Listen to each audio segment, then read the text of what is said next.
Hello and welcome back to another Slay the Spire stream. I'm your host, Vegetablebread, and today we're going to be starting off with an Ironclad run. Had a pretty good run last couple of rotations, so we got a really high win rate right now. 50% over the last two rotations.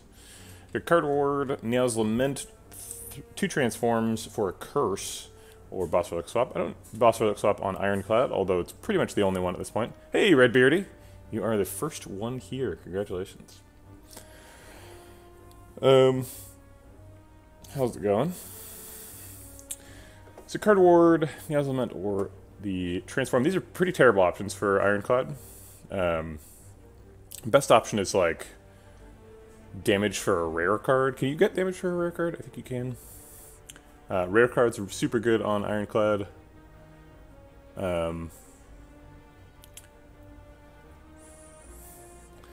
Decided not to stream. That would be a tragedy. Neo's Lament also not super useful on Ironclad, because Ironclad generally is going to be healing in the first 3 fights anyway. We can use it to snipe an elite here. We might do that just because the other options are so bad. Yeah, so I saw the link. It was for the like multiplayer mod. I haven't like downloaded it, but I saw it. Is that what you wanted to co-op stream? I think I'll just take a card reward, honestly. Ooh. So, like, I saw it and I was like, okay, it looks like there's 2 people in a fight and they just, like, beat the hell out of some floor 1 louses, and I was like, well, that doesn't seem super fair. So did they, like, make the game harder? Or do you just get twice as much power? Alright, let's just take a card reward. Curse is too bad. Lament's not useful. Boss relic swap's bad. So I think these are all negative expected value. So I'll take the tiny value card reward. Geez. Do we skip this? We should have plenty of time to get card rewards before the first elite. Let's see, what path are we doing?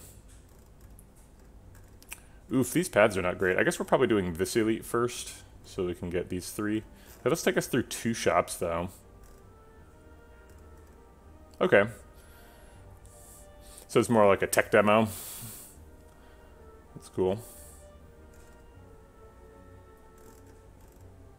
I guess I will take the just 2 fight path to get an extra elite later. Seems pretty important. Oh wait, no, we could do the 3 fight path and then still get an elite, and then only get 1 shop. Yeah, that's way better. Okay, so we're going this way. So we will have 3 fights to pick up attacks, so we don't... Excuse me. So we don't, like, super need to pick Hemokinesis here.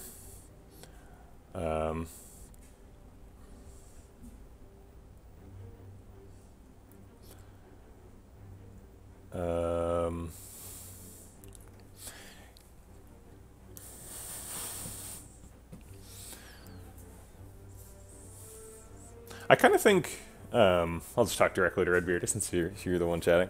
I kind of think, like, so it's a bit of a problem for me to get, like, super pigeonholed into Slay the Spire, which is definitely, like, the position I'm in right now. Because, like, obviously, like, the whole point of this endeavor is to transition to eventually promoting my own game, right? And so if I'm, like, if my audience is, like, only Slay the Spire viewers, that's kind of a big problem. But it seems like there's a really big problem transitioning to, like, a variety streamer, where, like, as soon as you start not playing your primary game, like, most of your audience drops off. And if you're doing that, like, every week, then you kind of need, like, a cult following of, like, people who are, like, in your corner specifically, and not just, like, browsing Slay the Spire, which is pretty tough. So I thought maybe, like, maybe co-streaming could be a venue to, like, branch into a new game, where, like, if we get 2 people doing it at the same time, maybe, like, more of the community comes with. Sorry, I'm dropping packets again. I restarted my router a second ago, and I was dropping a ton of packets at the beginning of the stream. And it looks like we're dropping a bunch again, unfortunately. Well, crap.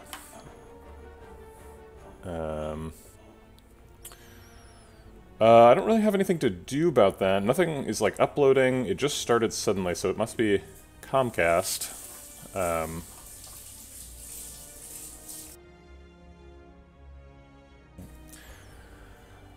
Crap.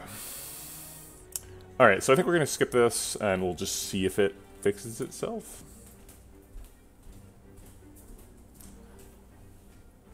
Yeah, it's pretty unfortunate. I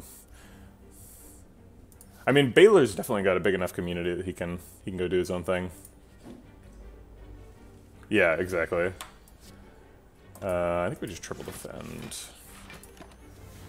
Still trying to heal on the fight, ideally. Dash straight kills the spike slime.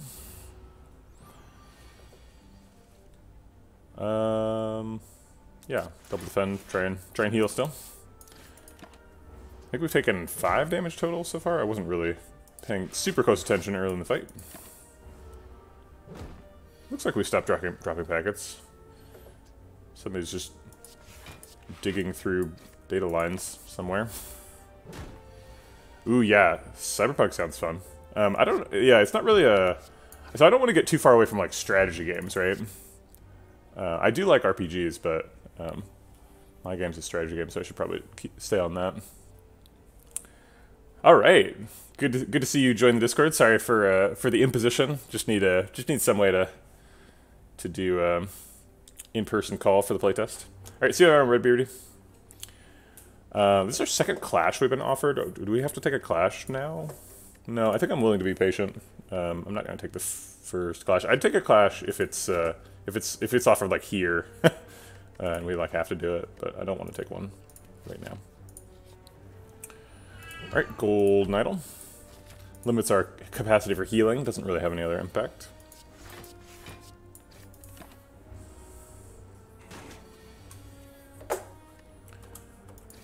All right, Jawworm. Let's go, Jawworm.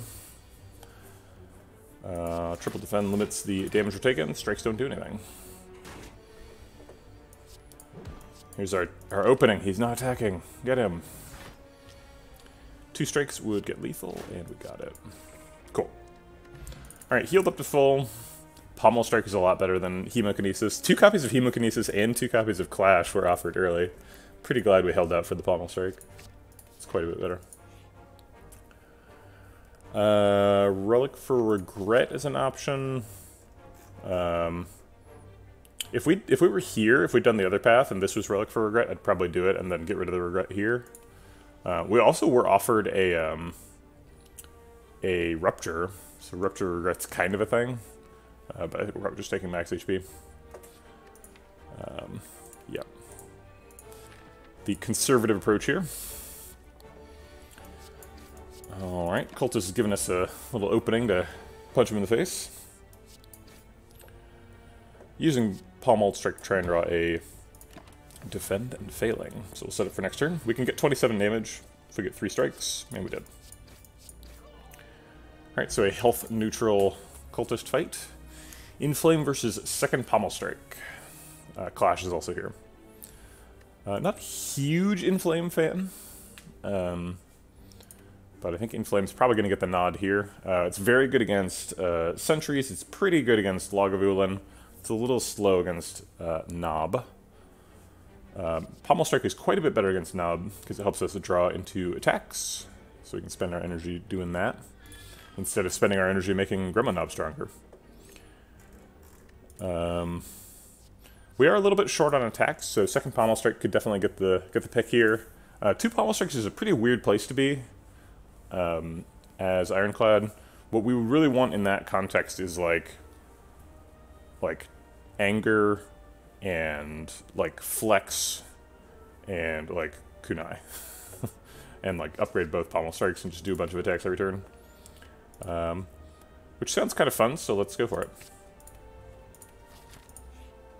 Alright, it is Gremlin Nob, so I guess I'm glad I chose the Pommel Strike. We could take a skill pot here and look for like Shockwave. but a lot of times skill pot is just like a block resource. Hey, Pipsmix. Week off was good. Went and saw my brother get married, so that was exciting. Sort of weird to do like socially distant family gatherings, but happy to do it to keep everybody safe.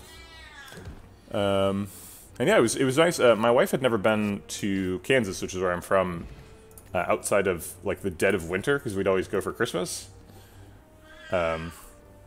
So it's nice that she got a chance to see that. So normally Warcry is kind of bad, because Warcry's like... Warcry Plus is okay, because it's like at least card draw neutral, because you draw the Warcry and you draw net one card. But Warcry unupgraded is hand size negative. Hold on.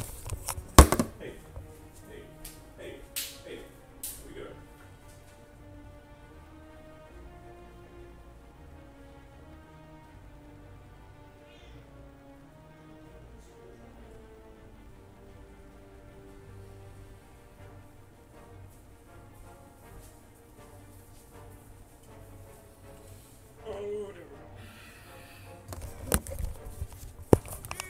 Coconut was just threatening to pee on the stairs. So Warcry is generally bad. We did just pick up a Charon's Ashes, which is a pretty huge, like, green light to do Feel No Pain stuff. So probably we're going to end up doing that this run. And Warcry's okay in the Feel No Pain deck. We also just fought Gremlin Knob, so we're like... We only have like a 25% chance to fight a Gremlin Knob this run, basically.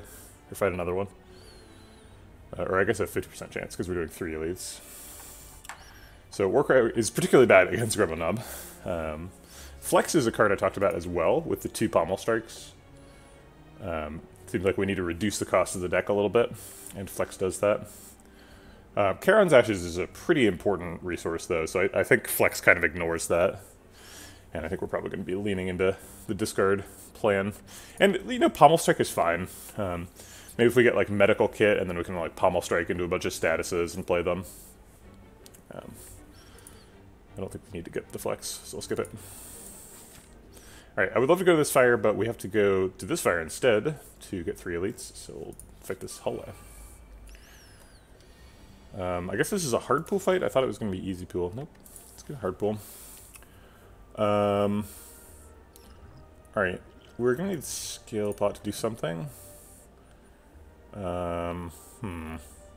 These things aren't very good. Hey, Mint Chuck. Let's take Seeing Red and hope that Pommel Strike draws a bunch of stuff we want to play.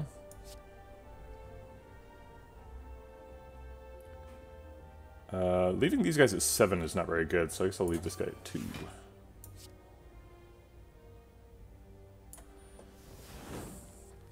So 2 strikes kills him now. So I'll do that and split one of these guys. There's no difference. And this is going to exhaust at the end of turn, putting him to 10. Which is kind of neat.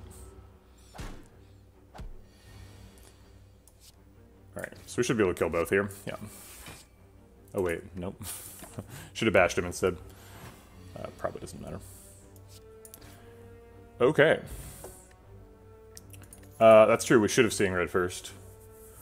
Because it would have done the, we would have killed them instead of, I just forgot about Charon's Ashes Seeing Red. Yeah, exactly. Would have been much better, in fact. Although, we would have ended up with 1 extra energy and a strike that couldn't hit. So it wasn't like a huge deal, we would have only saved 1 of the strikes.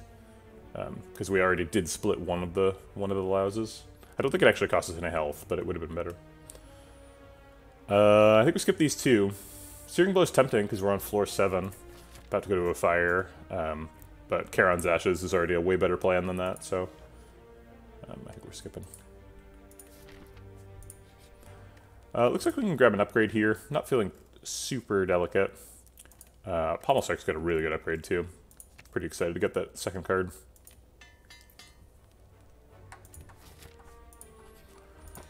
Big chest, Bottled Flame. I hate Act 1 Bottled Flame. Act 1 Bottled Flame is super disappointing. On a Pommel Strike, I kind of like it though. On a Pommel Strike, it's like almost like a whatchamacallit, Bag of Prep. It's like a Lantern and 10 damage away from being a Bag of Prep. And Bag of Prep's super good, so. And like Lantern and 10 damage are kind of like almost the opposite of each other, right? Like they kind of counteract. Lantern's better than 10 damage, but not by a ton. Also, it's not quite a Bag of Prep because you're only drawing net 1 card rather than net 2 cards. But I think I'll grab the Bottle of Flame. I mean, the blue key is good too, but maybe we do just blue key because like our next fight could be Lagavulin, and if it's Lagavulin, we don't really want to Pommel Strike on turn 1 probably, unless we have Bash too. Bash Pommel Strike is fine, but like, am I really gonna want turn 1 Pommel Strike in like Act 3 and Act 4? Maybe we should just take the blue key now. Good morning, Mudspytho. You're you're very welcome to come in and judge.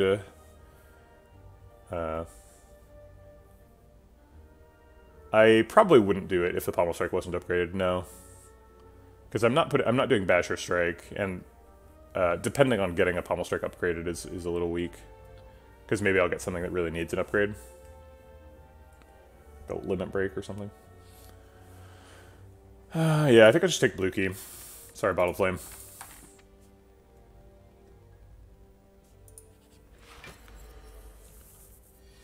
We got the Pommel Strike plus anyway. Alright, well, I'll go ahead and wake him up. Bash Pommel Strike is our best waking up, so. Probably gonna need the Blood Potion. Maybe not. We can tank 2 hits, so. I'm gonna just full strike here. He's vulnerable, so need to get some damage in.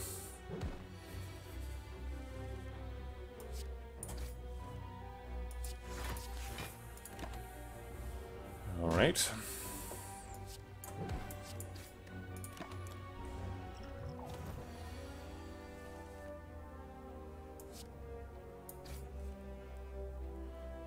Do we bash to set up vulnerable for next turn? Blocks aren't doing much.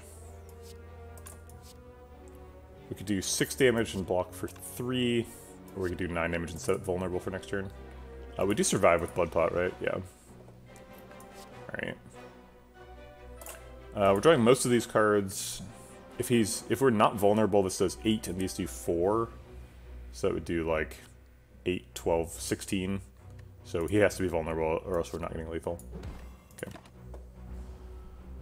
Log is scary.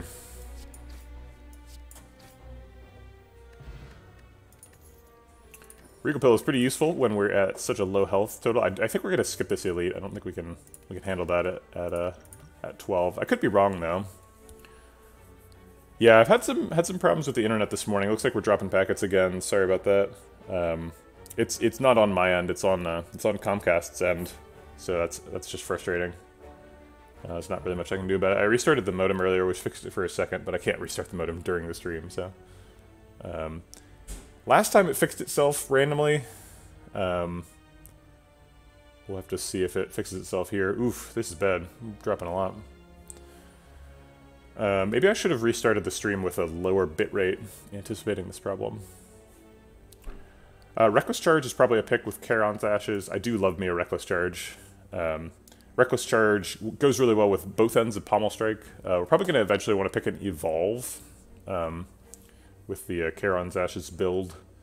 So Reckless Charge both is a 0-cost card we can draw with the Pommel Strikes and gives us a Daze that we can use with the Pommel Strikes to fill our hand with exhausting statuses.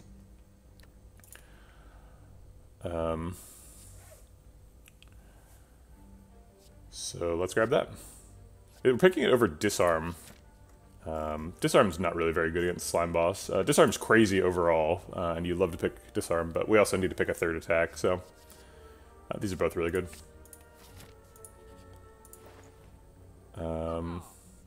This is a free membership card, right? Yeah, it's so the way you figure out if membership card is an auto pick is you double its cost. And if you have more than that much money, it's free. So double the cost of membership card right now would be 334. So it actually costs a tiny amount. It costs 5 gold for this membership card. So unless we need to spend all 329 of our gold, we should buy this. Probably want to buy like Anger. Anger Bag of Prep card remove seems really good. Fire Breathing seems good too with the Charon's Ashes thing. Let's see.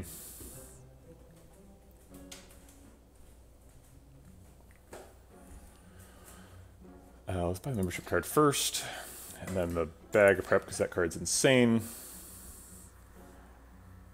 Are we picking Anger? Is Anger good enough?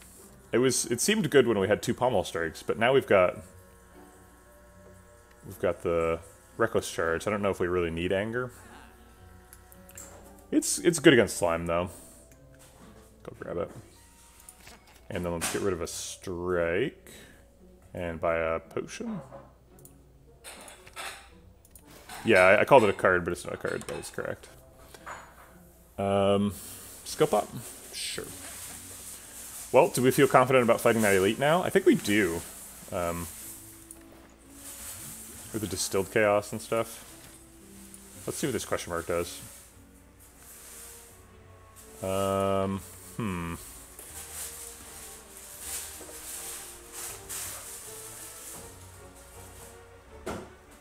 This is a tough one. Really nice to get the Destroy option. But card removes are really good too. Maybe we should take the card remove and dodge the elite. We might just die in a hallway fight though if we do that. If we take the money, we have a membership card, so this is actually like potentially 160 gold.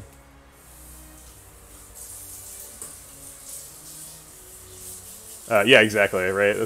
Yeah. Anger generally propagates a little bit faster than the slimes, kind of depending on when you end the first phase. I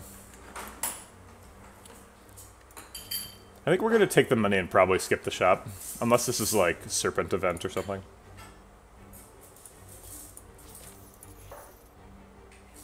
The Transmogrifier Shrine. Okay. What do we get? Oh my god, we got a Corruption. Whoa. That's quite a change to the deck. Change a random strike to a big old build-around that fits right into the package we're building. Charon's Ashes is very happy to see Corruption. Shop with 140 or a question mark? I think a question mark. Alright. We could die here. Not dying this turn. So I guess Pommel Strike. Double Defend Anger. We could Skill Pot, try and save 4 health. If we play Distilled Chaos and it hits Corruption, we could play another Defend. That'd be pretty nice. Or if it's Defend, we block out. Sure. Okay.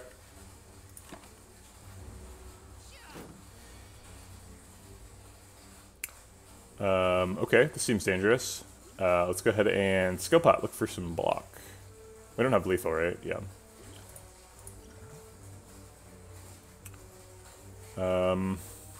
These aren't useful. I guess we dual wield the Anger.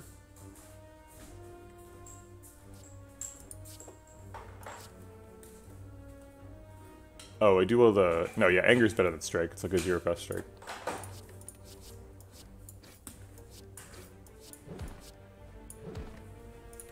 Oh, Dazed kills him. Wow. Okay. Yikes. This is a bit close. I'm glad we didn't fight the elite. Flex is not as bad with Corruption. So wait a minute. Are we... If we get like a Sundial, we're like already infinite, right? Because we've got 3 strikes, 4, 5, 6, 7, 8 cards. Yeah, as long as we don't play the Anger, we're infinite with just Sundial here.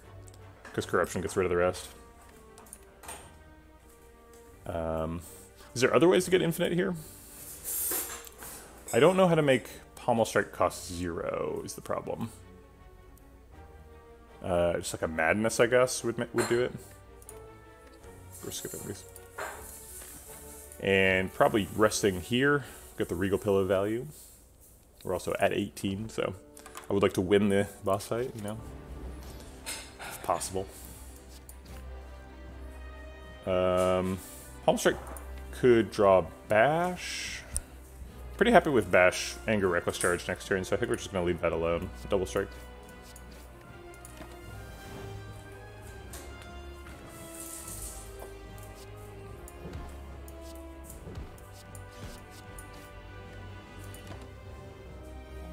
Looks like we can split him before he even attacks once.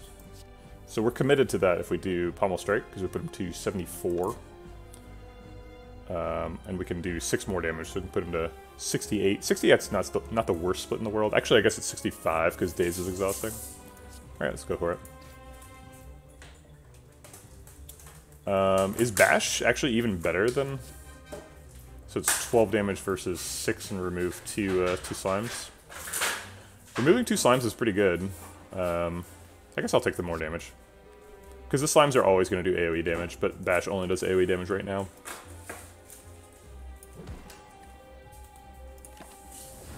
Maybe should have drank the power pot. Turn 1. Alright, Spike Slime's scarier. Slimes hit both, or we could double strike Spike Slime. I think I like double strike Spike Slime.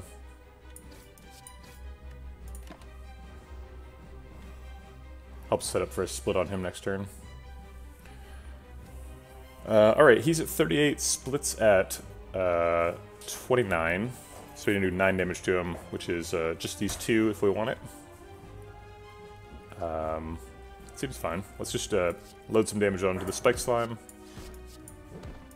And block for 3, take 15.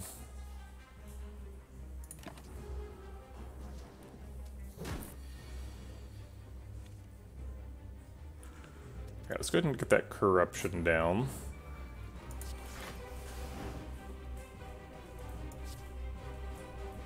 And do we want to let AoE damage kill the Spike Slimes eventually, or do we want to try and target them down? I'd like to get Acid Slimes closer to splitting. That's important.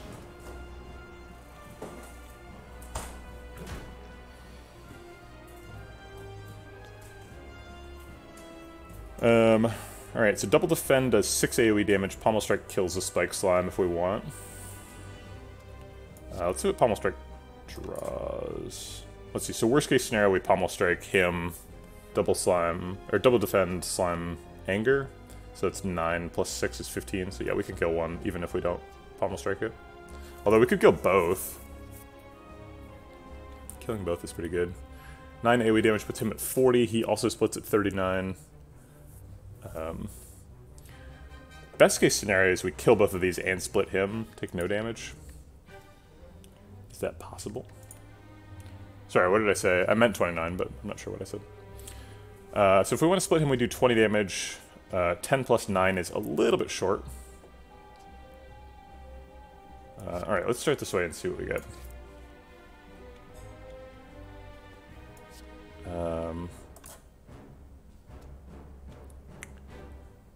Nothing super exciting. I was hoping for, like, Anger, Reckless Charge or something. Oh, I said 39? Yeah. That'll happen.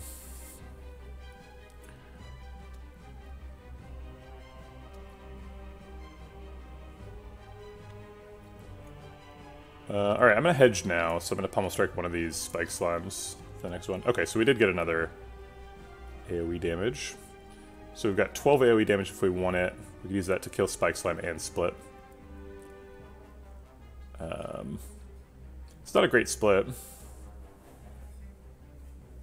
We can skip 3 of the AoE damage, still kill that Spike Slime, and get 3 extra damage on him. It's a little bit better split. We're saving a slime here, but...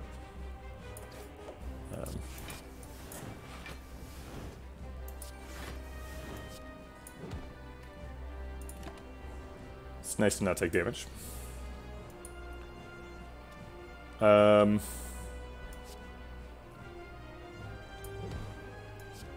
just kill him.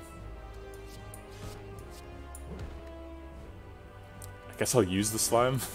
It's not like a good thing to have in the deck, right? It's still net bad.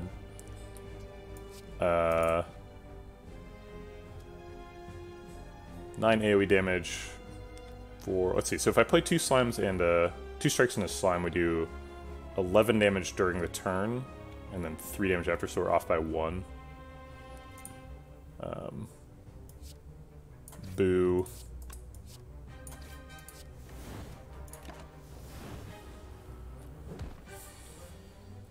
Alright, well, we got through it. Not a pretty fight, but we got a membership card in Act 1, so we're not really expecting, like, everything to be super pretty. We're just mainly, like, relying on shop value to carry us for the rest of the way. Fiendfire is both an excellent card and sets off some combo alarms. We have a Corruption, so, and a Charon's Ashes, so exhausting stuff is just super good. Fiendfire Charon's Ashes is, like, amazing at the worst of times. Plus, with, like, with the Pommel Strikes, we can, like, draw a full hand and then blow a bunch of stuff up. Seems amazing. Hey, Guitar. How's it going? Demon Form and Bludgeon are also here. What's the argument for Demon Form? We could have another expensive power. No, it's Fiendfire. Okay. There is a Snecko Eye. Snecko Eye Corruption is a classic. It's terrible with Anger. I always do this. I pick an Anger and then get Snecko Eye, but it's also quite bad with Reckless Charge. But you gotta imagine it's gonna be the Snecko Eye here. Also, Slaver's Collar is here.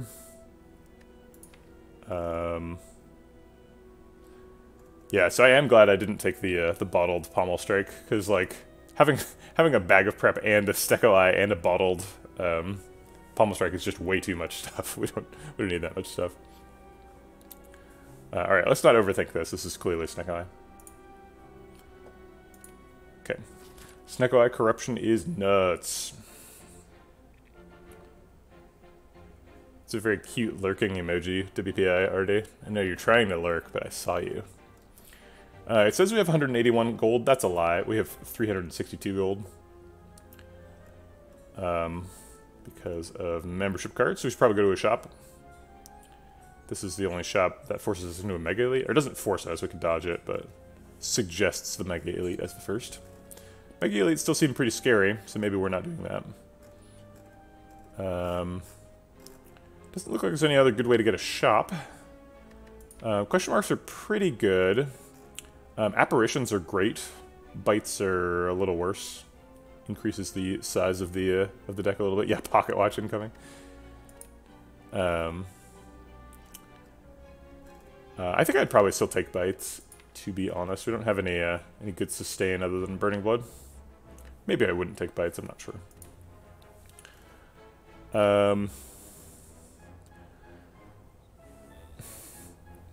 Sundial is a regular relic, right? Sundial's like an uncommon or something.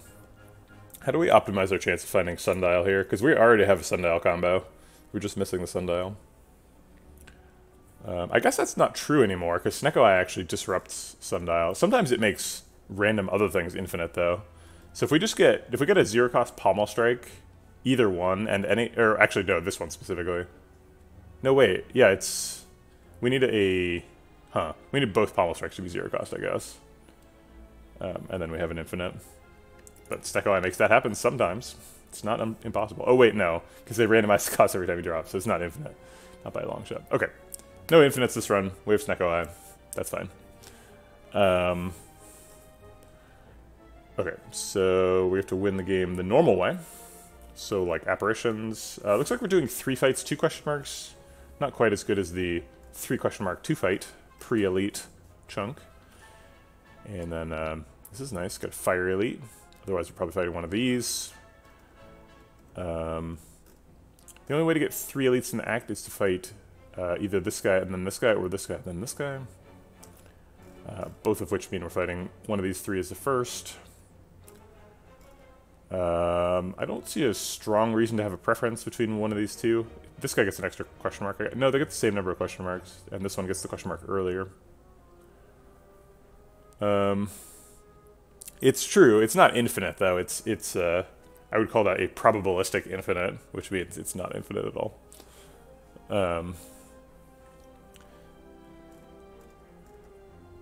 So probably fighting him first. That's true. Orange pellets could make it.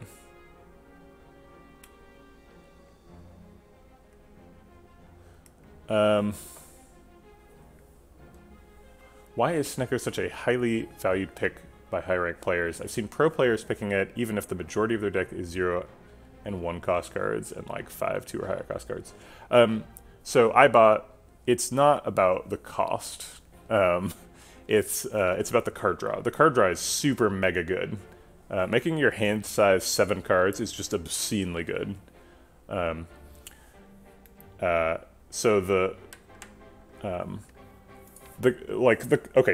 average cost of a Snecko Eye card is 1.5, right? Because it can make it 0, 1, 2, or 3 with equal probability, and the average of that is 1.5.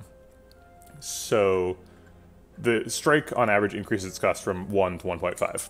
All right, so that's bad, right? But it's nowhere near as bad as it would have to be to dissuade me from wanting to draw 2 extra cards a turn. Like, drawing 2 extra cards a turn is really powerful. Also, we have Corruption, and Corruption overrides Snecko Eye. So after we play Corruption, and Corruption will be decosted, right? So Corruption could cost like 0 or 1. After we play Corruption, the cost of our skills will be 0, even if we pick expensive skills. So I'm not exactly sure how this deck ends up winning, but Snecko Eye is really, really good here. Alright, I think we've talked about the pathing enough. I think we're doing this little wiggle path. Let's go. They're trying to rob us. We could just Fiendfire right now.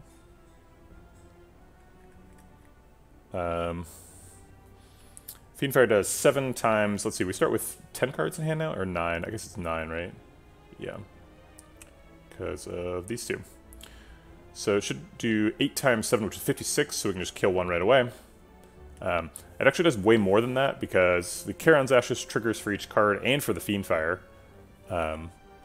So it does 10 damage per card, plus 3, with 8 cards. So it's doing 83 damage. So we can afford to skip a couple.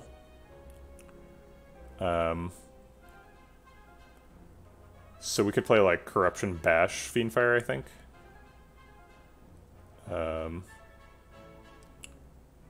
So if we play Corruption Defend Bash Fiendfire, then we've got 1, 2, 3, 4, 5 cards left. So Fiendfire is doing 53 damage still.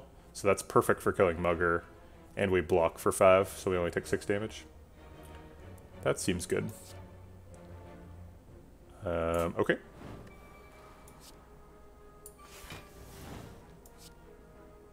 I got a little bit of extra damage because I forgot about the exhaust from the Corruption Defend. Okay.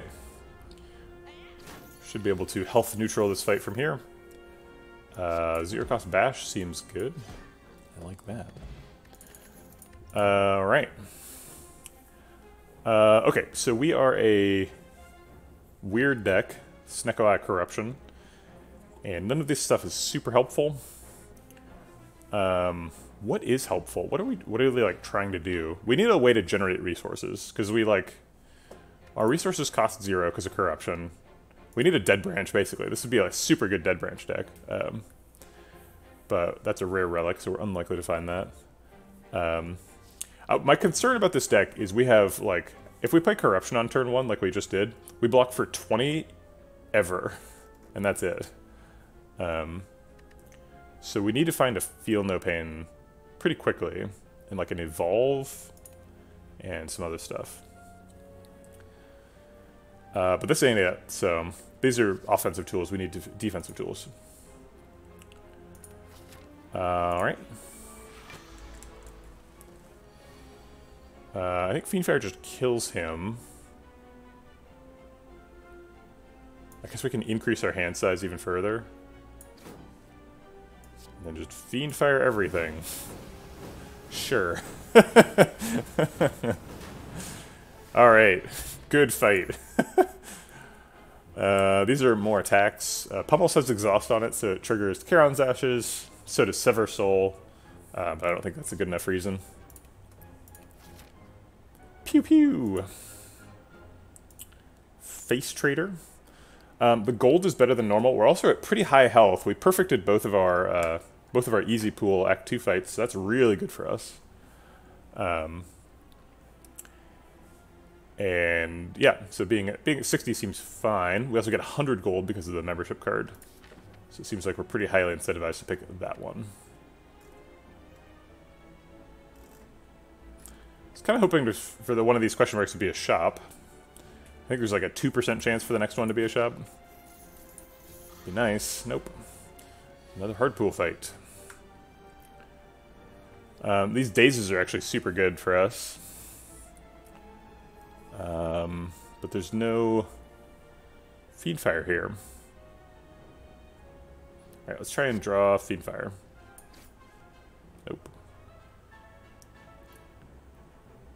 I guess we'll play free Corruption. And Reckless Charge.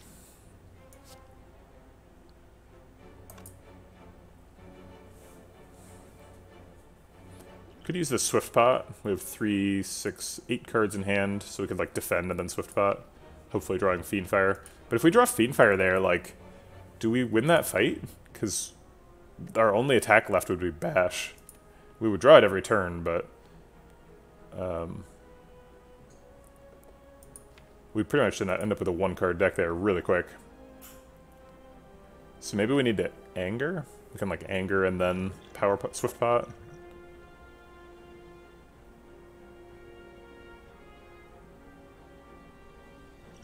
But then if we draw Fiendfire, we can't play it. I'll just draw Fiendfire next turn. So I'll play the Anger now, because it looks like we do need some more tools.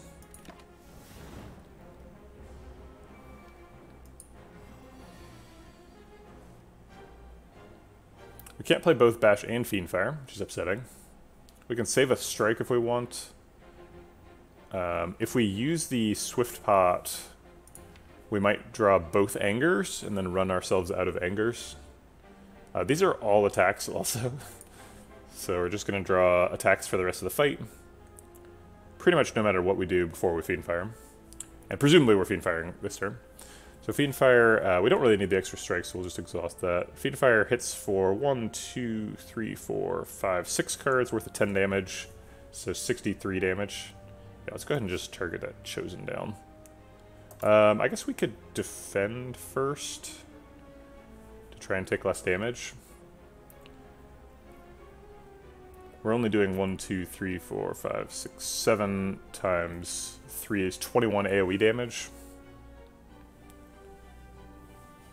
So we're definitely not killing the cultist. Nah, I'll just take 6. This is pretty... We need to get every bit of damage here, because we're going to run out of stuff. And then we draw exactly this hand every turn from now on. Alright.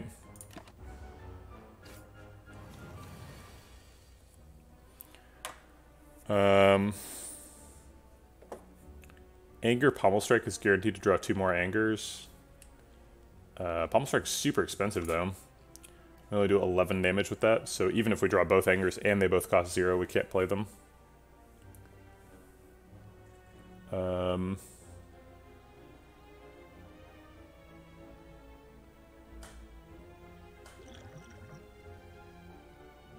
We could play Anger, Swift Pot to draw 3 Angers.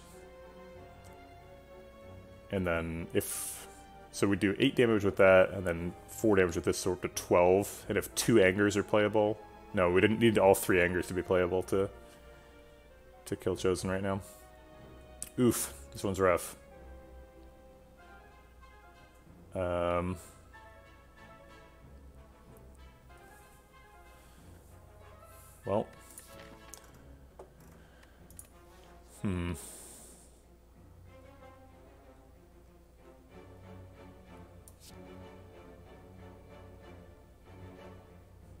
Gosh.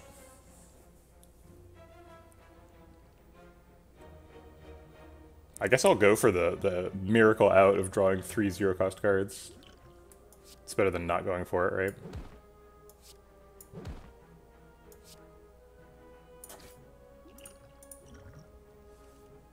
Yeah.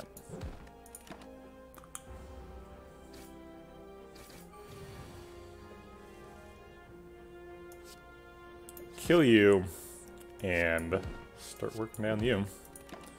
Alright, we're just strikes the deck.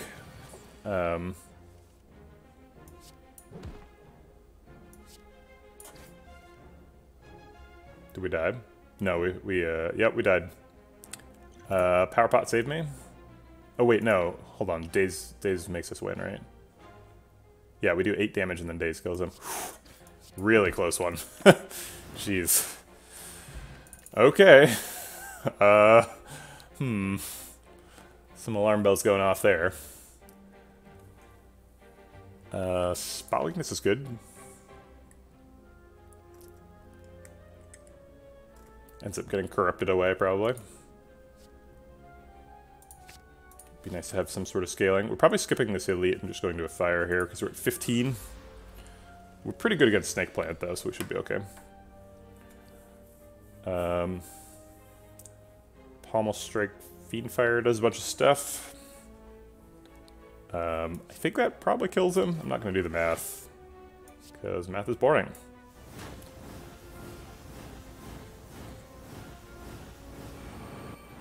Yep. Sentinel seems okay, right? No, we don't have enough, we need like a Dark Embrace to make Sentinel good. We definitely have enough ways of exhausting Sentinel.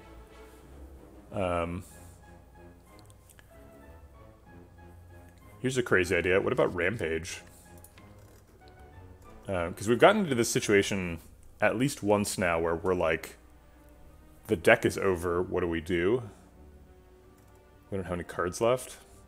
And Rampage is an excellent answer to that question, because if you Rampage 3 times a turn, you're stacking up really quickly. It's also just like a terrible card, though. So maybe that's not a great idea.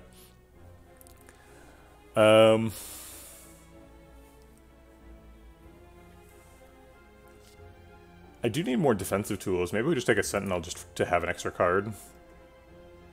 It is just good with Corruption, right? Extra energy we can use for more card draw for the pommel strikes and stuff. Sure, okay. Let's grab a Sentinel. We perfected that last fight, and now we have 2 potions. Maybe we do fight the elite? I'm kind of tempted to just, like, fire shop, though. And just only get 1 elite in the act.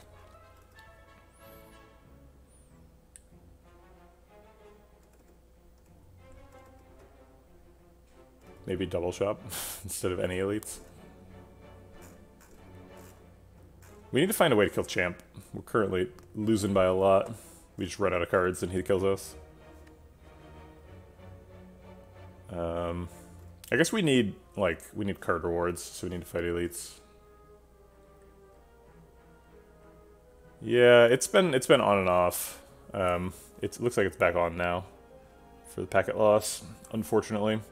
We've dropped 13,000 packets, actually 14,000 packets now. Joy.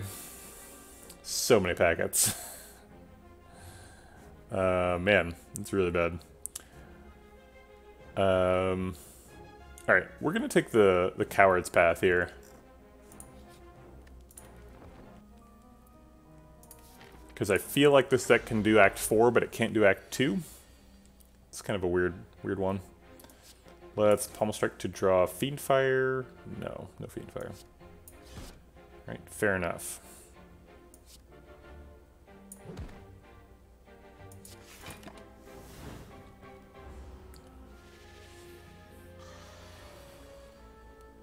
We can play Free Corruption. He confused us, but we're already confused. We're a step ahead of you, Snecko.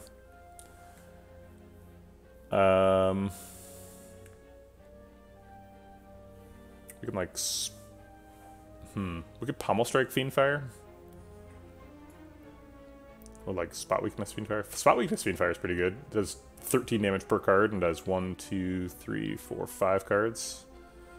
So that's like 65 plus 3, so 68. He'd be at 30 with these 11 cards. I think we can do 30 damage with those. We do take 18 though.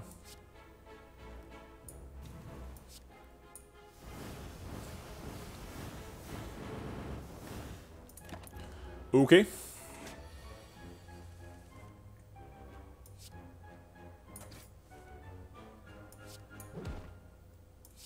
We got it. Rage is a defensive tool. Goes with anger, kinda. Doesn't go very well with Snecko Eye. I don't think we're gonna pick it. We did add a couple of Pommel Strikes to the deck, so we could pick a Perfected Strike, theoretically. It does get decosted on average by Snecko Eye. Hey Stixu, good morning. No, I think we skip. These aren't the solution to our problems. I think Essence of Steel is worse than both of these. Actually, what the hell do we need Elixir for? We have so much exhaust in the deck. Okay. Let's go here and get an upgrade on the Fiendfire, because that's most of our damage. And then go to a shop with 600 gold. Hope that wins us the run. Oh, a meal ticket. Holy crap. That really improves the 2-shop line. Alright, we need to practice some restraint here. We have the equivalent of 600 gold, so we're gonna want to like pick everything we can here, but it's not actually a very good idea. I think maybe just like Master Strategy card remove is the line here. Mummified Hand looks really good, and it is good. But we only have 1 power in the deck.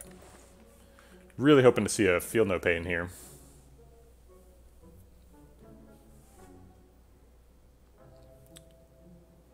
Master Strategy just like digs us even more all in on the huge Fiendfire play. I mean, we could do Strike Dummy.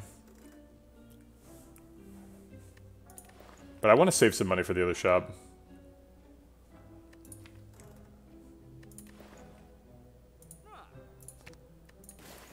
Alright. Do we need Master Strategy? Maybe we just skip it all. I think it's good. Helps us draw the Fiendfire. Fiendfire Strike. Yes. We definitely need some more heal, so this seems good. The other options are terrible, so sure. It does kind of suck to lose the extra gold with the membership card, but I think we're still looking for apparitions, or maybe not bites anymore. We have a little bit more marginal healing here.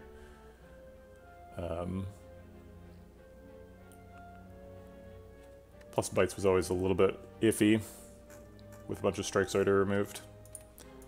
But we get killed in hallway fights, so let's avoid them. Knowing Skull. Ooh, 90 gold is real tempting. Yeah, I think we just take 90 gold and leave. That's so much gold. It's 180 gold. Oh, we also heal with the Bloody Idol. So this actually only costs us 2 HP. So we can take a bunch of gold here. How much gold do we want? So am I willing to pay 2 HP for 90 gold? Yes. Am I willing to pay 3 HP for 90 gold? There is diminishing marginal returns on gold, right? Like, it isn't... It's fun to pick the, like, Omamori Mind Bloom thing where you get 1,000 gold. But what often happens in those runs is, like, you just go to a shop and you're like, well, I bought all the good stuff. Still got 600 gold. And we currently have, like, 700 gold, so we're pretty close to that level. Nonetheless, I still think getting an extra 180 gold for 3 HP is probably good. And I'll go ahead and go one more time for 4 HP. And then we're going to leave. Delicious. Okay, so we have 1,000 gold. So we're definitely going to the shop. Does Fiendfire kill Shelled Parasite? Okay, so it's 13 damage per card because we upgraded it. And we have a 9-card hand, so it's 8 cards. 8 times 13 is 104. So yes, it is lethal. It's actually pretty far over, so maybe we can, like, strike the Fungi Beast first. Strike the Fungi Beast only does 3 more damage to Fungi Beast than just Fiendfire on Shelled Parasite. I guess we're exhausting 9 cards, so it's currently doing 27 damage. So we just kill both. Okay. Seems good.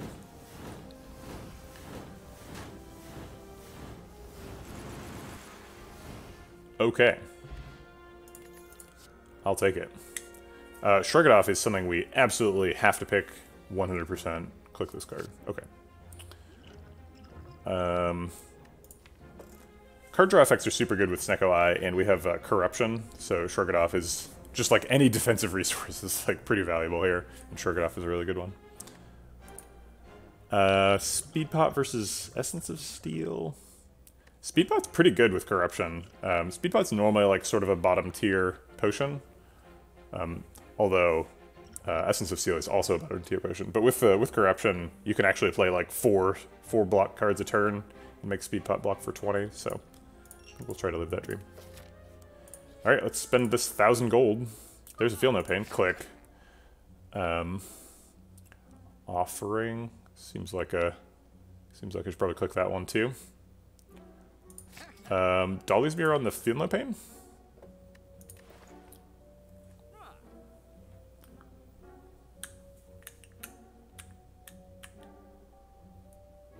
Yeah, this is a really good shop. So, I think we probably buy Gira too, and then get a Stronk the next floor.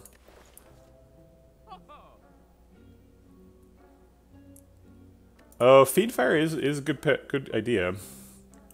How much health does Champ have? Because I'm still not 100% sure how we're doing this. It seems like we're just gonna run out of stuff. It's like 400 and something, right? It doesn't. Wait, Champ has like an unusually high amount of value. It's like, yeah, 440. So I don't think we can really Fiendfire him to death.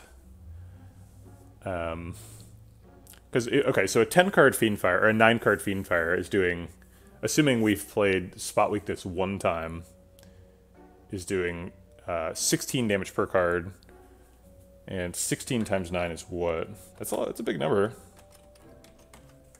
144. So if we do that twice, it's 288, and we've just got another half of his health bar to go. So I don't think duping Fiendfire is correct here, because I think we are losing to Champ right now. I think Champ kills us. So we need to find the line at this store that makes us not die to Champ. And it may not exist. We might just be dead.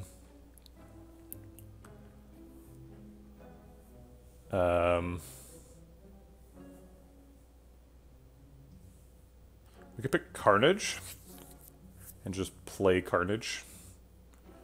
Maybe that Power Pot is just really good. If the Power Pot's like a demon form, we could win. Alright.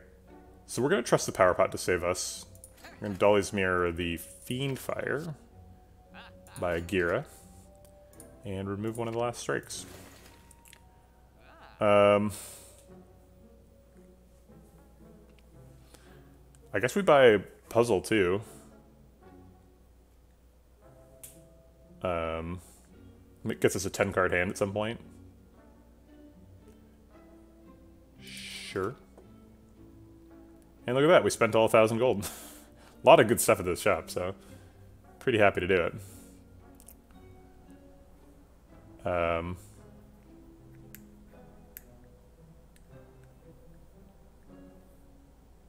Okay. I think we're done. Battle Trance? I guess we could Battle Trance. Yes, yeah, we did feel no pain. That's our, like, defensive plan for Act 3 and Act 4, and the defensive plan is something we're super lacking right now, so... we blow up all the hallway fights with Fiendfire, so we don't really need to worry about them too much. Oh, did I say Fiendfire? Sorry. Yeah, I do that a lot, where I, like, think and do one thing and say a different thing. Alright. 1 strength.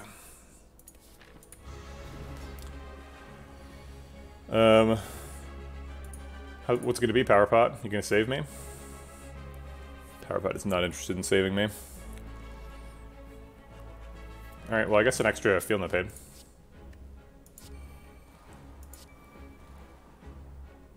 I think we're going to avoid Corruption on turn 1.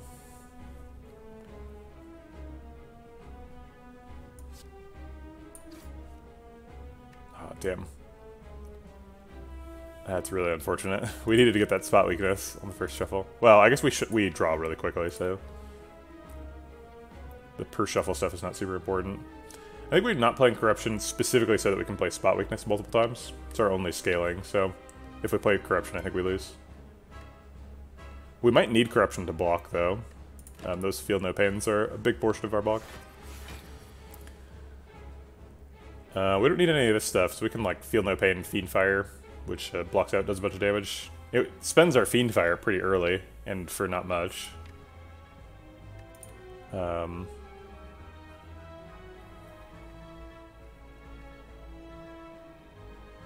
We also lose 2 defense, which are, like, not much, but it is, like, 40% of our defense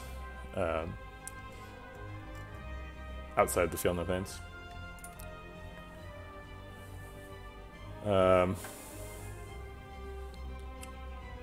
Reckless Charge lets you have free Feel No Pain procs later, that's fair. Good point. Let's actually just... we're blocking for 9 at the end of the turn with the Ascender's Bane, so I think we're just going to hold the Fiendfire. Because we block out already. And keeping Reckless Charge, I think, is really important. As well as getting the days right now. Strike doesn't do anything.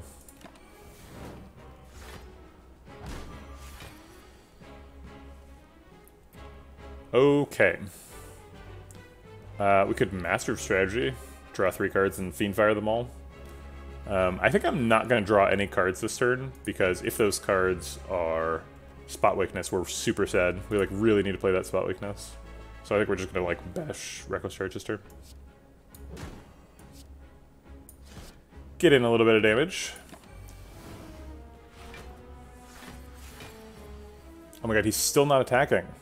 Okay, but next turn I believe he's guaranteed to attack. We're guaranteed to draw Fiendfire, so... or, spot weakness. So it seems good. We still can't play Corruption because we need the spot weakness to land.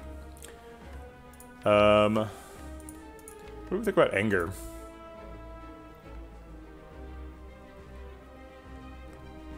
Do we play it? All it does is make an extra copy of Anger because he's got 34 armor. I think no.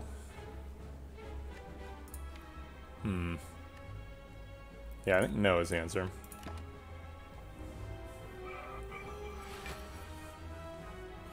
Alright. Spot weakness is finally happening.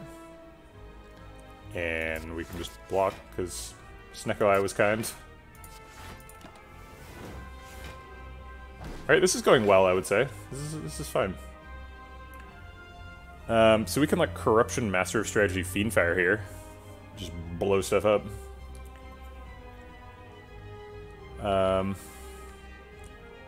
That's fair. Maybe we should have removed the Anger over a Strike. Because the cost difference is nothing, right?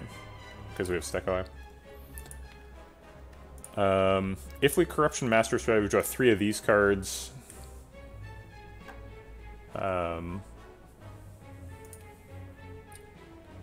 What do we need to save? We need to save Reckless Charge, so we can't Fiendfire this turn, right? Corruption does mean no more scaling. I think I'm okay with hitting it twice. I think if we get 7 strength, I think we'll be okay. And I think we need the Corruption to block the 27 here. We need, like, Corruption, shrug it off.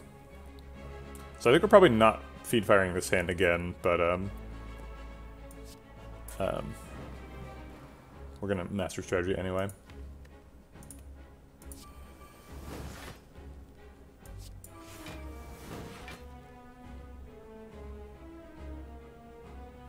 Offering would proc our puzzle, which is unfortunate. Not what we're looking for.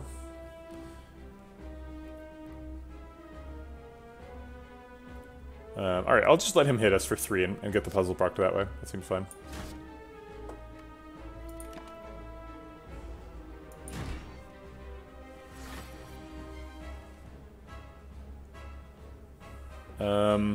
Man, where's that spot weakness?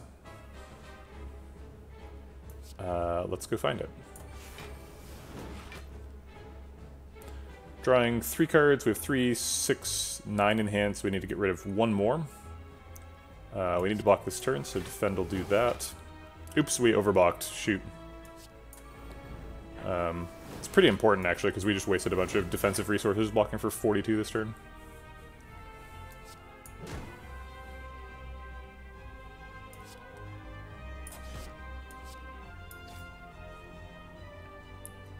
I don't think I dare Fiendfire here. I think we're going to hold it.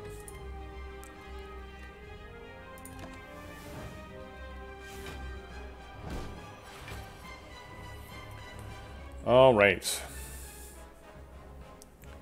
Go ahead and Pommel Strike. And I think just extend the vulnerable. Try not to waste too much.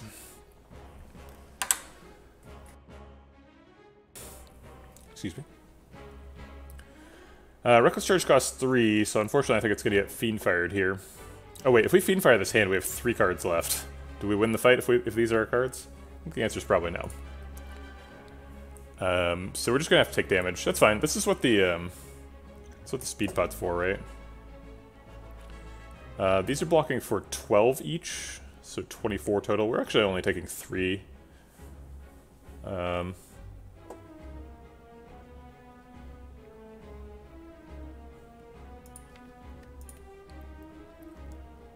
Alright.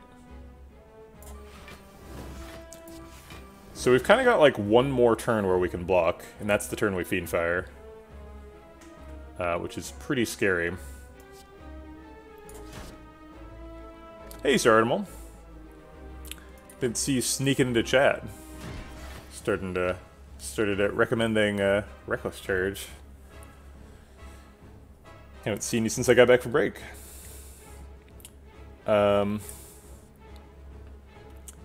Well, we could Pommel Strike and then exhaust every card from our deck that isn't Pommel Strike. Yeah, the break was nice. Man, why does this Reckless Charge keep costing 3? We need to play the Reckless Charge like 3 times a turn. It's the only way to block. I want the deck to be like Reckless Charge, Pommel Strike. Pommel Strike. That's like the ideal deck. Is in the way like Reckless Charge, Pommel Strike to draw the Reckless Charge. Reckless Charge again, Pommel Strike to draw a Daze. It's like that's what I want. So okay, so let's live in the world we want to live in and not Fiendfire. Unless it happens to cost 0, I guess.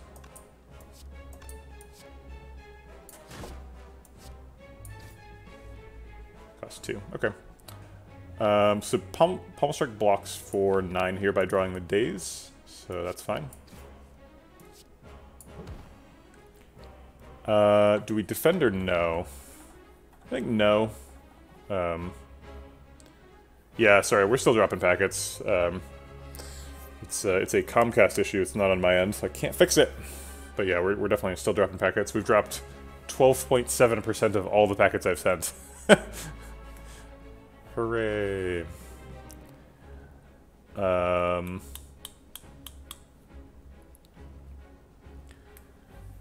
Yeah, I'm considering Anger. Doesn't seem amazing.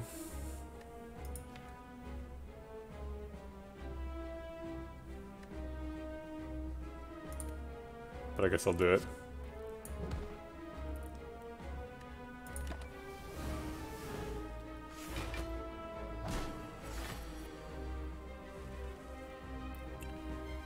Okay. Pommel Strike draws the Reckless Charge. Haha, the Reckless Charge costs 0. So we can Reckless Charge here, and then Pommel Strike to draw the Daze. And now our discard pile is 2 Pommel Strikes and a Reckless Charge, which is what I said I wanted. So do I Fiendfire the rest? I could save the Bash, too. Saving the Bash seems fine. That seems like a net win. Alright, and the rest of you cards can get on out of here. Bye. Bye, deck. I guess we're just winning, huh? He's at 14. Alright. Reckless Charge. Pommel Strike wins. Okay. Neat. That was something. I guess. Yeah,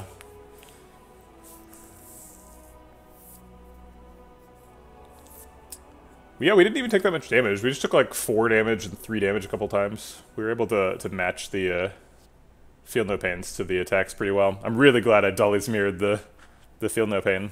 That was critical. Impervious and Exhume both do things. Exhume lets us get another shot at Fiendfire or Spot Weakness or Offering or Master Strategy or something. So that could be a pretty big deal. Eventually we're going to add like a Shockwave to the deck. So we could like Exhume Shockwave. Yeah, Exhume is super good. Impervious is super good too though.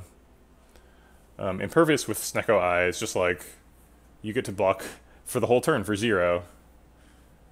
Just randomly.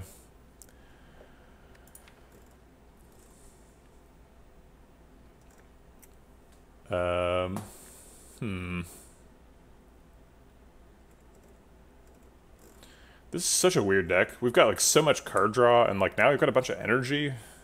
Like 2 Pommel Strikes and a Master Strategy is kind of nuts. And a Snecko Eye. And a Bag of Prep and a Centennial Puzzle. Just a lot of stuff. A lot of shenanigans. I guess Exhume is a lot more adaptable than Impervious. Like, they're kind of similar. But we don't have any like big block cards right now, so I think we're going to go with the Impervious first. If we were offered this choice twice in a row, I would pick Impervious from the first one and then Exhume from the second one. It's not really how the game works, but I think Impervious is the correct first choice. Alright, Calling Bell seems fine.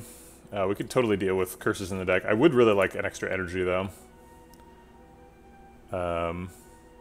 Sozu seems pretty poor. We're highly incentivized to go to shops with the membership card and meal ticket. And so going to shops and not being able to buy potions is bad. Runic Dome seems problematic.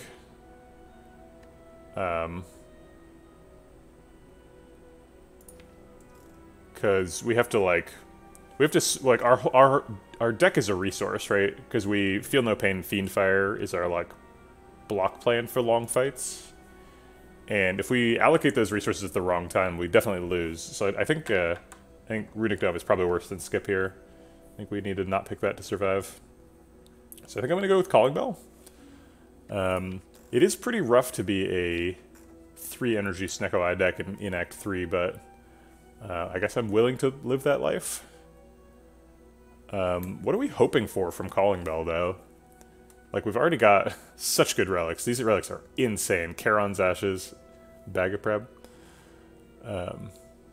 Those top-tier relics right there. We've got, like, a ton of draw. We could get some energy from it. But if we want energy, why don't we just pick Sozu, right? Like, we should probably pick Sozu.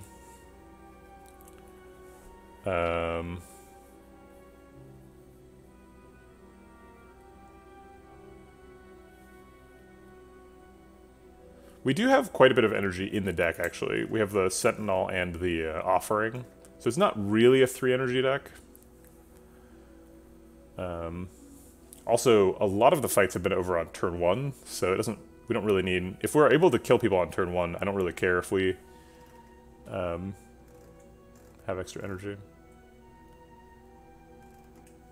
Yeah, I think I'm gonna go with Sozu though. I don't know what the dream is from Calling Bell. Like you get energy stuff sometimes, you get strength stuff. We could get like Omamori and then get the Mind Bloom event and get our second 1,000 gold of the run, although this would be 2,000 gold.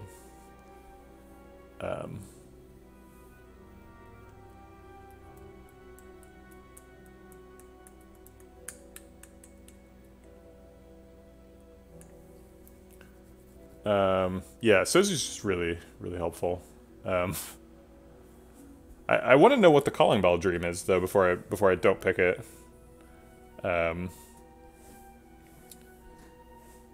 Like fossilized Steelix is usually part of the dream.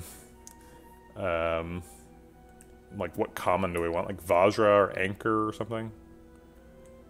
And like the uncommon. Oh, the uncommon could be like I called out Kunai earlier. I don't know if that's really the dream anymore. Because we have Snecko Eye now, so it's hard to pull that off. Okay, let's just pick Sozu. Alright. Yeah, Shuriken. I don't know. Maybe. Alright, let's hit up some shops. We've got a meal ticket, membership card, and 300-ish money. Probably don't want to hit both of these, though. That's a little bit too much. So maybe we go, like, this way and hit the second one? Or we just dodge the second one. Save money for Act 4.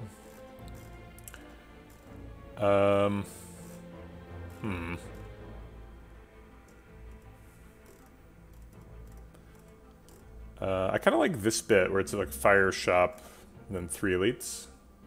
And the 3rd elite is optional. We could go extra question marks and fires late. Oh wait, we have to go here if we want to go to Act 4. So ignore all that. So we have to go here, so we have to fight him. We have to go here. We also need this to be... Oh no, we already got blue key. We have to get extra campfires. Okay, so then it's pretty clear we want to go this way. So I think we dodge the early shop and go this way. Okay. Oh, could you talk a little bit about your game or show, and maybe show us some screenshots? I don't really... So, I'm not going to show screenshots in Ansvana, but I will talk about it. So I'll talk about the reason why I'm not going to show screenshots as well. There's a phenomenon called anchoring, where, like, suppose that you are in the market for a jet ski. You don't really know how much jet skis cost. And you go look at an advertisement for a jet ski, and the first jet ski you see costs $20,000, right?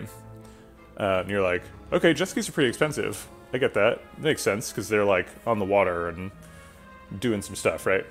If that's your experience, you're very likely to buy, like, an $18,000 jet ski or something, right? You're, like, shopping for a deal, but you've got that sort of $20,000 price set. If your first experience is, like, I'm gonna go get a jet ski, and you, like, open up Craigslist first instead, and you see a used one for, like, $4,000, right? Then you're a lot more likely to be like, maybe I'll buy, like, a $6,000 jet ski. Like, I'll get a kind of nicer one. And you'll be like, man, all these jet skis are so expensive, right? Like, why do they cost so much? So because of that anchoring phenomenon, I don't want to show you screenshots because there's no art in the game. So the game looks horrible. So I don't want to anchor you to, like, oh, this guy's game is garbage, right? Because it's just not ready. So I won't show you screenshots. I will talk about it. It's a it's a roguelike in the sort of traditional roguelike style. So turn-based tactical fights. Every fight in the game is a boss fight, so they've all got, like, special patterns that you can learn. The universe is a sort of superhero scale luchador universe where, like, you're taking over people's companies and fighting them for the right to be the executive. It's called Rogue Executive, calling back to the roguelike nature and the theme. Yeah, so people have, like, sort of wild gimmicks that they do for their superhero bit. And just recently I did I'm currently involved in doing some design work, trying to figure out, like, how to make each run feel different, and, like, what like how many skills I need to make to accomplish those goals. So my current design is that there's sort of 8 like build-around skills, and you'll get 2 of them during your takeover of your first company. And that'll sort of define like what your run feels like. So that ends up being like 26-ish sort of like classes, and that's sort of like the reason I landed there is because it's sort of like a comparatively small amount of work to get to sort of like the build variety that you feel in like Slay the Spire. So Slay the Spire has 4 classes, right? But each of those classes has like a couple of different identities, right? Like if you're playing Silent, then you could be playing like a type of Silent where you just like try to be intangible forever and let noxious fumes kill people, or you could be playing kind of Silent where you like poison catalyst people on turn 1 and kill them really quickly with poison, or you could be like a Shiv Dead Branch Silent, or like there's a couple of different varieties per class, but I don't feel like Slay the Spire has like 300 or 400 cards or something, and I don't feel like if you were to just plug in like, okay, so I end up with like 30 of these 300 cards, the naive math would be like there are like 200 billion Slay the Spire decks, right? And it would tell you that there's an infinite universe, but a lot of them end up feeling the same. A lot of them are like, this is an Ironclad deck where I like Strength Scale and then Whirlwind, right? Like that's a pretty common Ironclad experience. Yeah, so I can explain a picture. So it'll be like top down. You'll see your character from the top. You'll have like your skills. Currently, they're on the right. And then you'll like say do this skill on this person, and there'll be some sort of like animations and VFX as that happens. It's kind of like an XCOM would be my like sort of graphical stalking horse.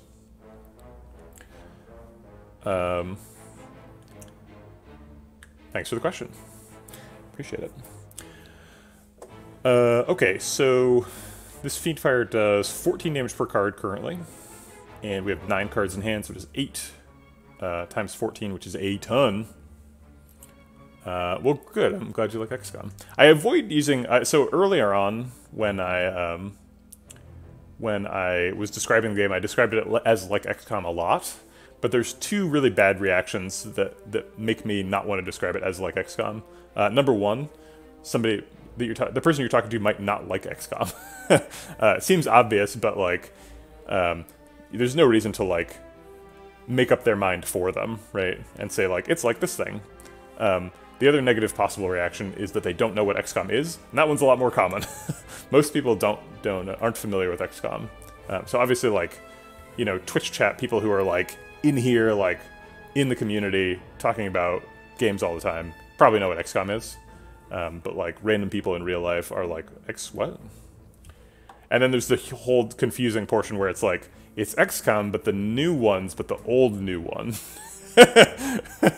So it's like, not the ancient XCOMs, but like the modern XCOMs, but the first one of them. Not the like first-person shooter one. Kind of a confusing discussion. Okay, so Fiendfire does an obscene amount of damage, so we probably want to use that to kill one of these.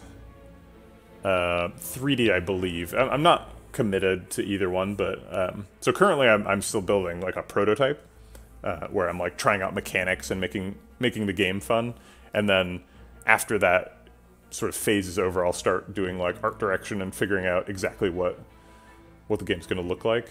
I don't want, so it's a really common mistake to like, when you start making a game, you like get some artists and some engineers and some designers together, and like they all kind of collaborate on stuff, but really like what that ends up doing is like the artists make stuff and then you throw it away, and they make stuff again and you throw it away. You're like, okay, cool, good stuff. Now let's make the real game. And the artists are like, weren't we making the real game the whole time? It's like, no, we weren't. We have to like, you have to walk around in a forest a lot before you find the fun. So there, yeah, that's why there's no art right now, and no art direction, right? So I would imagine it's going to be 3D, sort of from a graphical context, it's going to be 3D, but obviously the sort of grid of the battlefield is 2D. Okay. Can I kill both of these? The Fiendfire exhausting 9 cards. We can make it exhaust 10 cards if we Pommel Strike and then Fiendfire. 10 cards does 30 AoE damage, so we'd end up doing 41 to this Darkling. If we Anger and Master Strategy, we can do slightly more than that. So we exhaust 1 extra card and we do 7 extra damage. So that's an extra 10. So we end up doing 51, so yes, we can kill him. Okay. Let's do that then. It was 0 cost bash as well.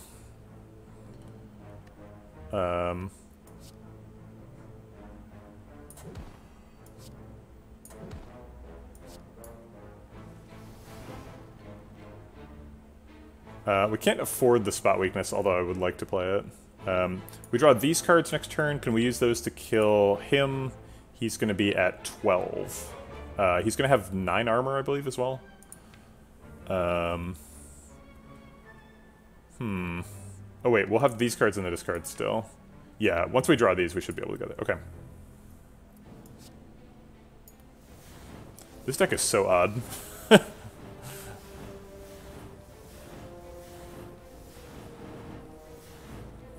Okay. End turn. Oh, he's vulnerable too, right? He's at 15, not 12.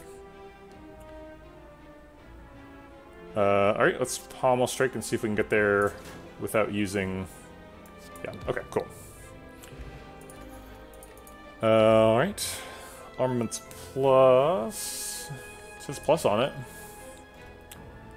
We do have a lot of unupgraded cards. It could hit like both Feel No Pains, Offering, Impervious. If it hits Corruption, has kind of an interesting interaction.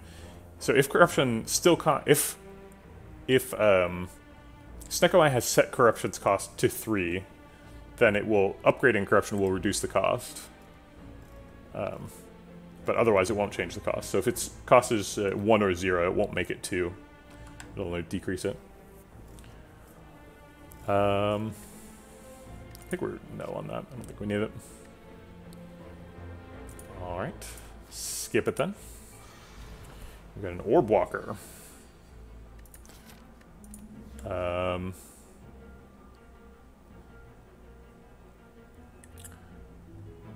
Let's see. Not very much one-cost stuff to do here. Looks like we pretty much just have the Fiendfire. I guess we can Offering first to get an extra card and an exhaust. Because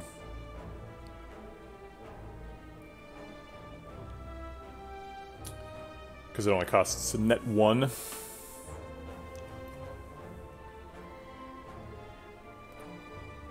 We could just, like, Corruption, like, Shrug It Off Sentinel, do some other stuff, and not Fiendfire this turn. I think that seems fine. We got a spot weakness here, too. Hey, Stock the Dane. Thanks for the follow. Appreciate the support. Welcome to the Vegetable Patch.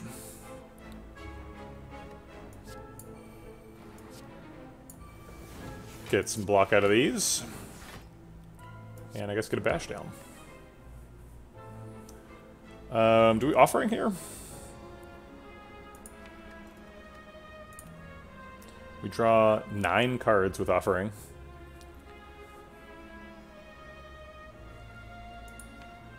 We're sort of saying, if we Offering, we're not going to take any more damage in the fight. We think we can get back to full. We have 2 energy. We could play like a Feel No Pain. Yeah, I don't think it's worth it.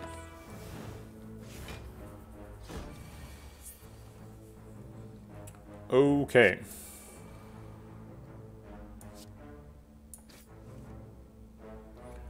Alright, we need to either exhaust, like, play 2 defense and a Master Strategy will block out. Impervious obviously will block out.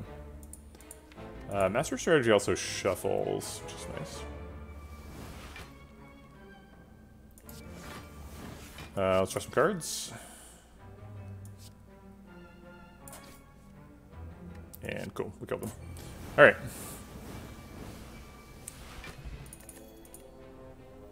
Second Shrug, I think, is an auto pick. this one's upgraded. Do we want to go to both stops? We have 158. Probably not. I think we'll skip the first shop. We're forced into the second one, so. If we can Fiendfire for 10 cards, we can kill both of these, I think.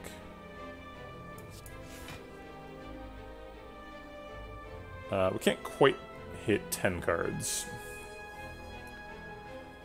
Let's see, we have 9 cards in hand right now? 3, 6, 9, yep.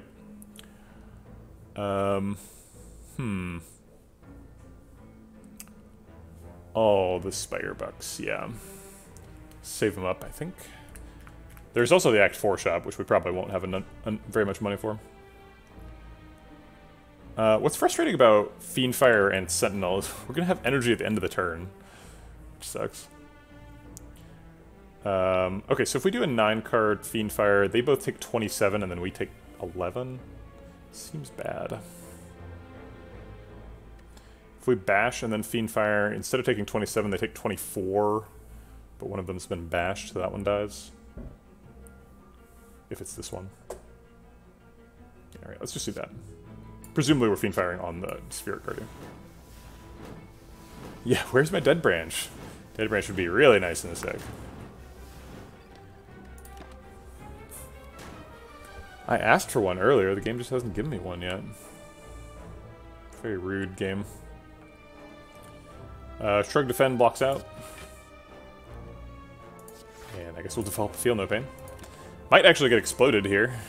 I guess we're guaranteed to draw Impervious, so we can't actually get exploded. Alright. I guess let's try and kill him. Ha! We can kill him with Charon's Ashes. Get out of here, you little nerd. Alright. True Grit plus Battle Trance plus are here. Battle Trance fights with a hypothetical Dark Embrace, which would be pretty good.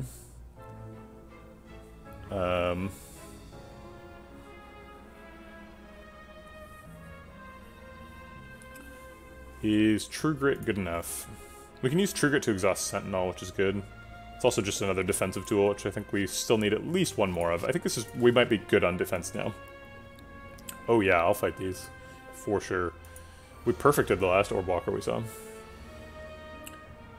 Alright, let's go.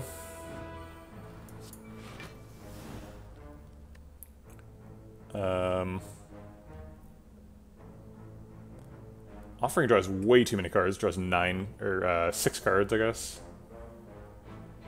Let's just start with Pommel Strike. Well, I guess we can clear out some room and then Offering.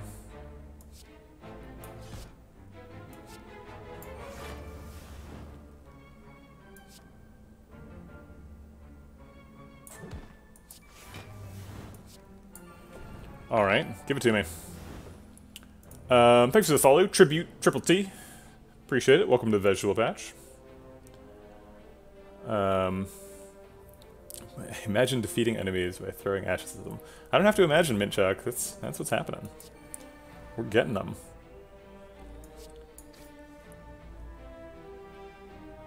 Pommel Strike reminds me of the D&D campaign I played in Irvine. The DM added some homebrew rules for like extra things melee characters could do instead of just like I attack. And one of them was Pommel Strike, and our barbarian figured out that it was the best thing to do. It was like better than just attacking, so she just Pommel Striked every single time. Basically just brought the exact same problem back, because she was just like, I don't know, I'll just Pommel Strike him. It's like, yeah. Rules. Who needs them? Okay. We didn't manage to kill either of the Orb Walkers on turn 1, which is very surprising. But I imagine we will kill both on this turn.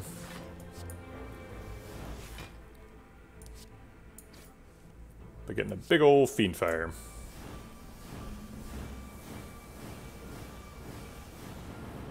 Okay, we got him. Ooh, a Captain's Wheel. Excellent. Nope, these are bad. I guess Sword Boom with Gira could be pickable, but I don't think we need that. Alright, Falling. Sentinel, Corruption, or Reckless Charge. Well, Corruption and Reckless Charge are both too good, so I guess we're losing Sentinel. I'm not, like, super sold on Sentinel. I did add it to the deck intentionally, so kind of sucks to lose it, but not that bad. Lift, Recall, or Smith all seem like options. This is the second to last fire of the run, potentially. So we're going to go ahead and Recall here, just in case we are injured at the last fire.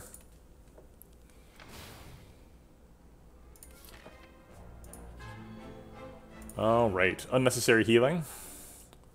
There's the Evolve. We've been looking for an Evolve for a long time, but I don't know if it's still necessary. Is it helpful? I don't know.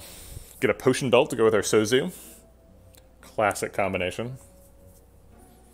Apotheosis says Exhaust on it, and we are pretty far behind on upgrades. We'd upgrade both Feel No Pains, Impervious, Offering, Master Strategy, Spot Weakness, bunch of stuff. Toolbox does give us the 10th card. Would increase our Fiend Fire damage by, what? It's 14 per card. So go do 14 more damage. 3 of it AoE.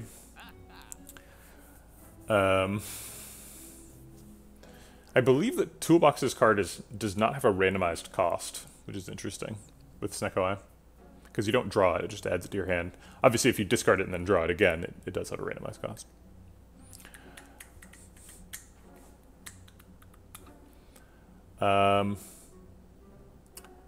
We could do like Apo Evolve card remove.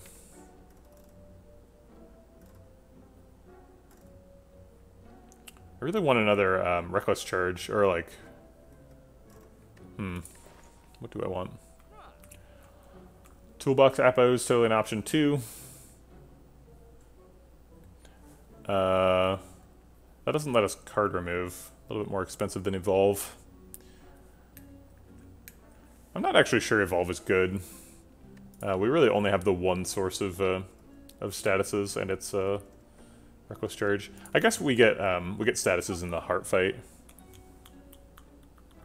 And like Act 4. Yeah, I think Evolve is probably in the deck. And I think that leaves us on Apotheosis card remove. Yeah, I want to do the card remove though instead of a... I think a card remove is probably more valuable in the toolbox. Is Apo actually good? Upgrades that Pommel Strike. Yeah, I think it's probably good. Especially on turn 1, and we draw so many cards on turn 1. So which one of these? Get rid of that stupid Anger, or get a Toolbox.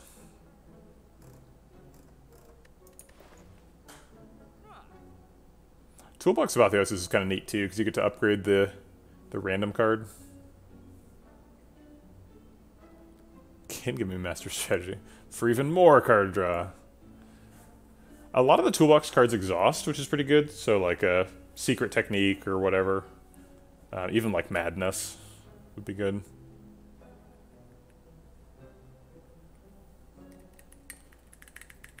Seeing a lot of support for Toolbox. I'd like Toolbox, I just also like card remove. Alright, let's do Toolbox. Alright, first elite is a Reptomancer. We can set up the bomb. Metamorphosis says exhaust on it. I don't really want random attacks, though. I guess I'll take a bomb. We got Apo Corruption. Excellent. You know, I didn't buy a Mummified Hand earlier. It was in a shop, and I could afford it, but I didn't buy it. And I really wish I had, because, like, this turn, Corruption would make it so that the only cards that aren't 0 cost are the other powers and the bash, so we could, like, play our whole hand. Which would have been nuts. Let's go ahead and Corruption and Apo. And then, like, do a bunch of stuff.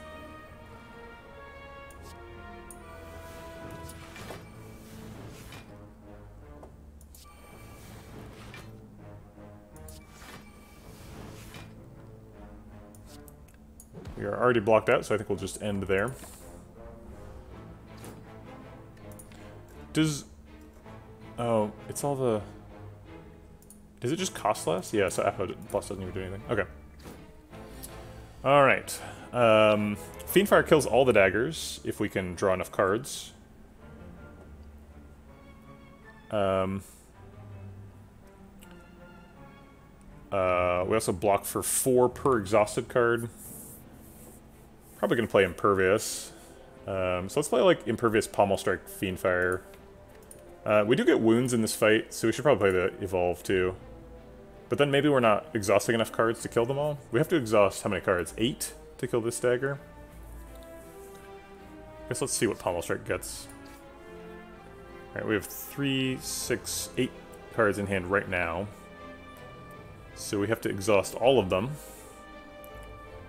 Or we could just let this guy hit us for 9. That's probably okay. Yeah, that's fine.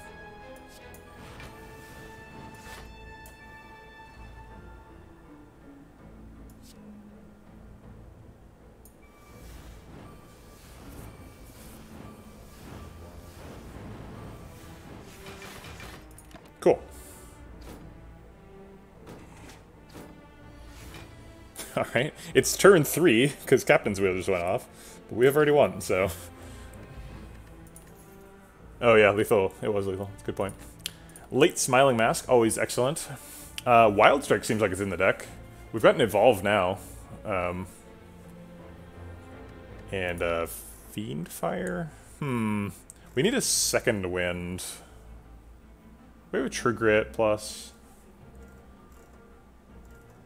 I don't know. Maybe Wild Strike isn't good enough. It's kind of just a clunky card.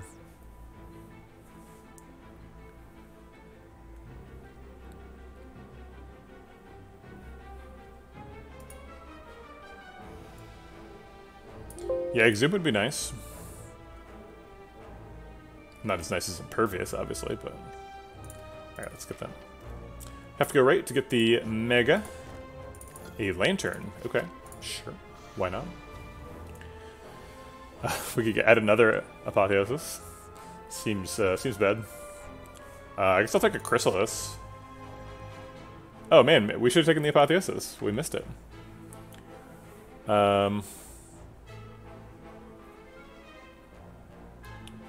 Let's start with Pommel Strike?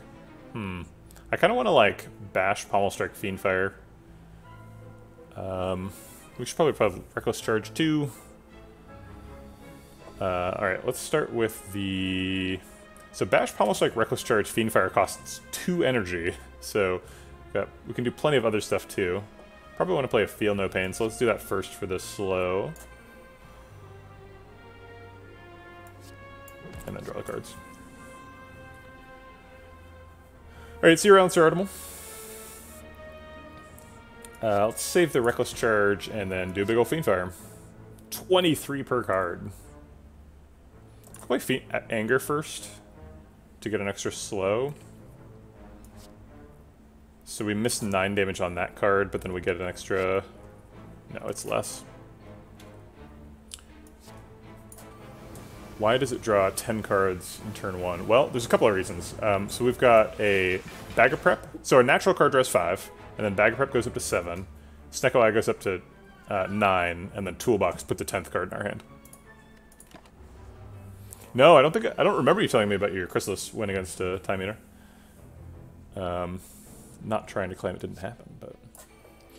Alright, Apo's great. We block for 6 at the end of the turn, so we're currently taking 1. Unceasing Top Ice Cream.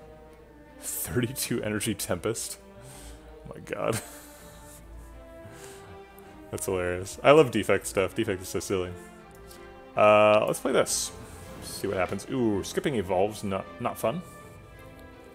We could draw a bunch of cards here. Offering Plus is drawing 9 cards. With Puzzle. I guess 8 cards. That's a lot of cards.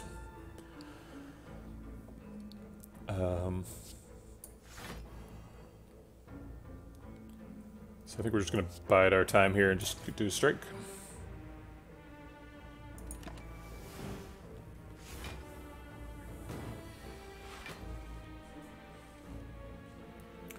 Okay. Alright, let's do Corruption, Evolve Reckless Charge, and then try and draw the days. We did. And Strike. We'll save the defense for resources. We need to do the big slow turn here soon. We're kind of running out of stuff. Impervious first blocks out. Do we need Impervious to block out? We can probably block out without it. I think this is the turn where we want to play a bunch of cards, so let's see if we can block without Impervious.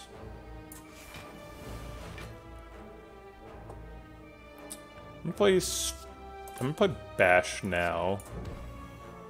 And Strike to clear out some room for Offering to draw. Offering still overdraws here, but not by as much as it could have. Oh, actually, just kidding. We draw all of our cards before we fill up our hand. It's kind of fun. I'll play the 0-cost Bash and then redraw it with Shrug, I guess. Still costs 0. Gotta love that. Let's see, we got 2 energy left. We're only taking 3, so I think that's fine. I guess I'll play 0-cost Bash, 2-cost Reckless Charge, Pommel Strike. Ooh, we get an extra Reckless Charge. Sweet. And that blocks out. Alright. So this turn, we're probably using the Impervious, because I don't think there's any other way for us to block. We're not too far off. These are blocking for 14 per. So we block for 28 plus 6, 34. If we like Reckless Charge, Pommel Strike, we draw another one. So we block for 40. It's not quite 45.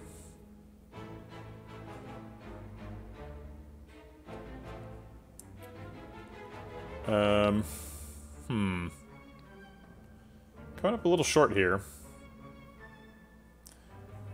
Yeah, Juggernaut would be good. I think Juggernaut would definitely be a pick if we see one. I guess we'll just Reckless Charge, Pommel Strike, try and play Reckless Charge again. Sweet. Oh wow, they both cost 0. We can just keep going. And then we probably have Lethal, so we've 9 damage, yeah. And we'll just let Charon's Ashes kill Giant Head.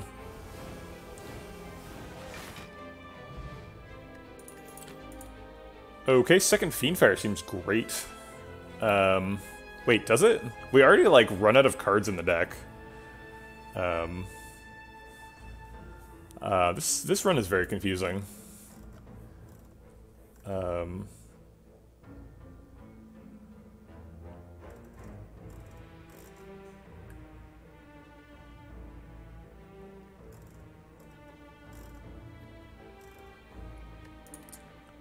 It's still not infinite, because that even if we had Reckless Charge, Pommel Strike on a loop, it would add a daze to our hand every time, so we'd run out eventually.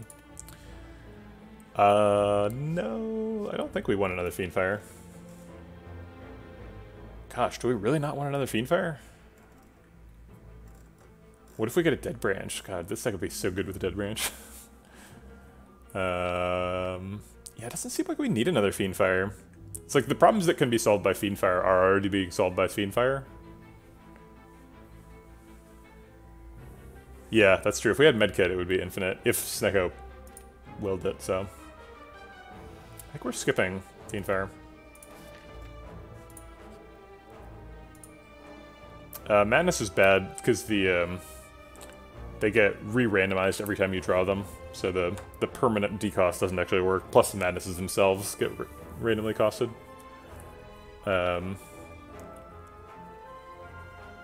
So we'll just lose about 4 max HP. Alright, time for the Mega Elite. 50 max HP and the Preserved Insect counteracting each other there. We got the classic 10-card hand Master strategy. I think I will take a Master strategy and then just not play it this turn. I guess we could take Hand Agreed too. Try and get some money.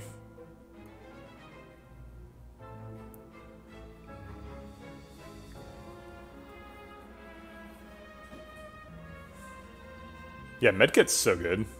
I always like toolbox and medkit look similar, and I always wish I had medkit when I had to have toolbox. I'm like, oh yeah, I have medkit. Oh no. Ooh, got some bots in the chat. Boo for bots.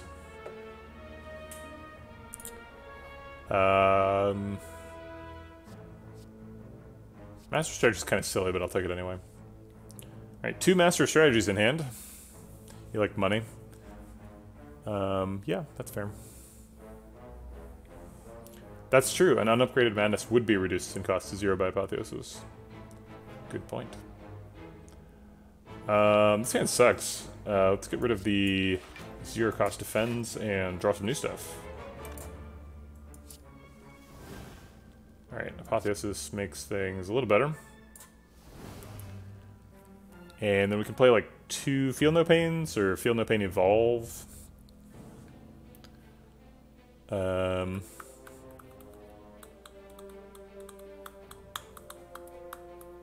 Let's just play 2 Feel No Pains. We have Corruption probably coming up next turn, so.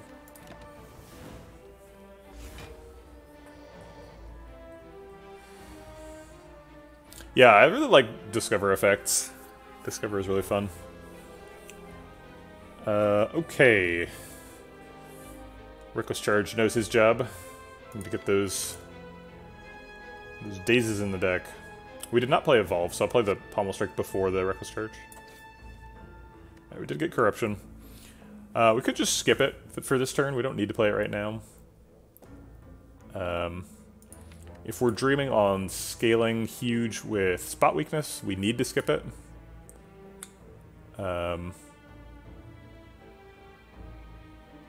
Yeah, I do like the double money Hand of Greed. I considered it, but I think I'm pretty happy with having an extra Master of Strategy. I think this turn is just like Bash, Reckless Charge, Impervious. I think we skip the Corruption. I'm not 100% sure we need to scale super high here, but we might.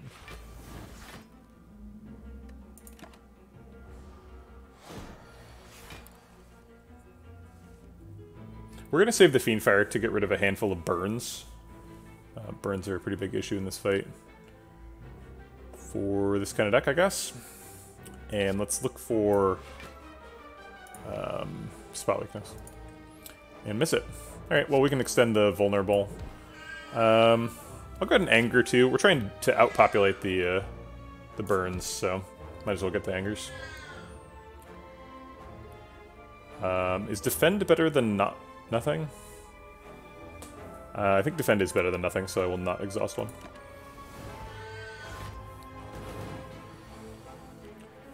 Okay, spot weakness finally comes up on the turn he is not attacking. Very rude spot weakness. I guess we're doing nothing this turn. And taking a bunch more burns on. Seems pretty bad. There's not much we can do about it, though. I guess we could Offering.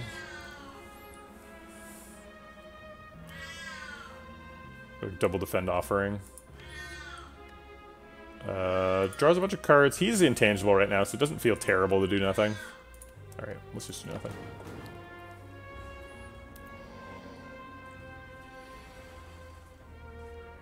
Alright, we do need to get Evolve down before we get burned out.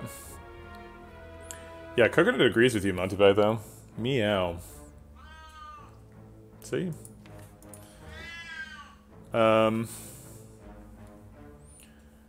Evolve is basically going to mean we're going to have a full hand from here on out. And then let's draw the days right now. Alright, he's hitting for quite a bit. I think we actually have to burn the Master of Strategy to block here.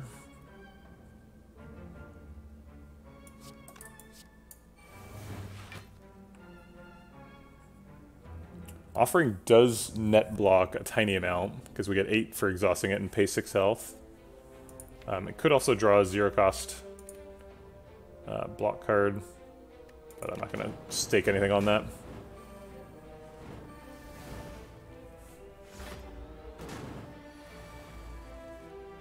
Spot weakness on a no attack turn again.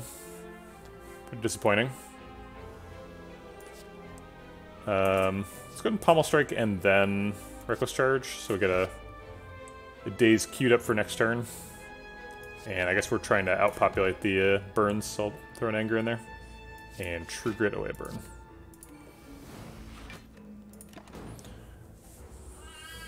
I don't like how this is feeling. We're getting a lot of burns in here.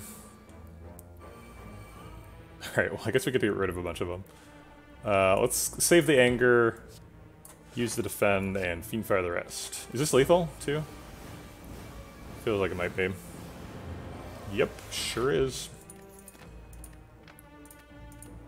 Alright, Fire Breathing would have been really good in that fight. I think we're probably taking the Disarm over Fire Breathing. Hold on a second. Will you stop threatening me?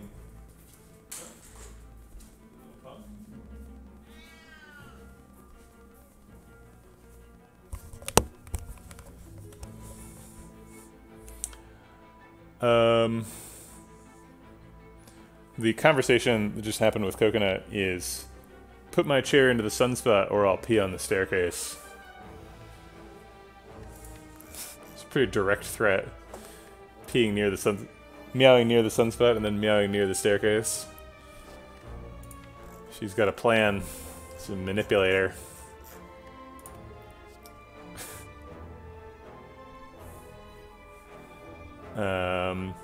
Yeah, I think Disarm is pretty good. I don't know if Fire Breathing is actually good or if it just feels like it would have been good in that fight. Because, like, Fire Breathing doesn't do enough damage to, like, help us against the heart, right? So I think we're just gonna skip that. Sorry, that buzz was me if you heard that. I apologize. Smith or Lift? Smithing is not very good because we have Apotheosis, so I think we're just gonna Lift.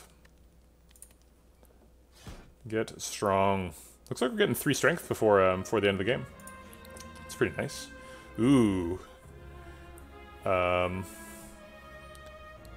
Let's get a rare relic, I guess. Oh crap, Hexaghost. Maybe we can kill him this turn.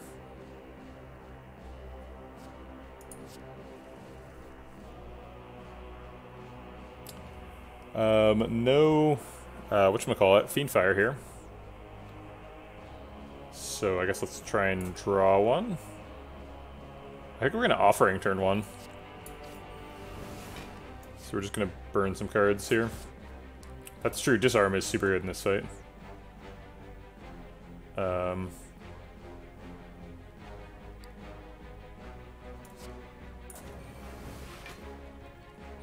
kind of want to True Grit and then Offering, because Offering draws so many cards.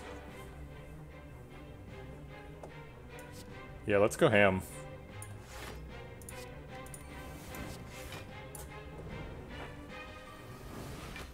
Wow, we didn't get it. Okay.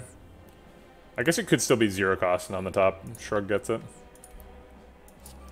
I guess with Feel No Pain, we'll probably have just enough block to block next turn. Although we have Impervious in hand, so maybe we don't have enough stuff left. But, like, Fiendfire is going to block. Okay. Yeah, we should be okay. Oh, he's only hitting for 18? What? Oh, because he's, got minus strength. The Fool. Let's go ahead and Oppo before we Fiendfire. Got plenty of block, so not worried about that. We are losing the Evolve. I guess I'm okay with losing these cards too, so I'll throw Master Strategy in. Oh, a free spot weakness. How nice.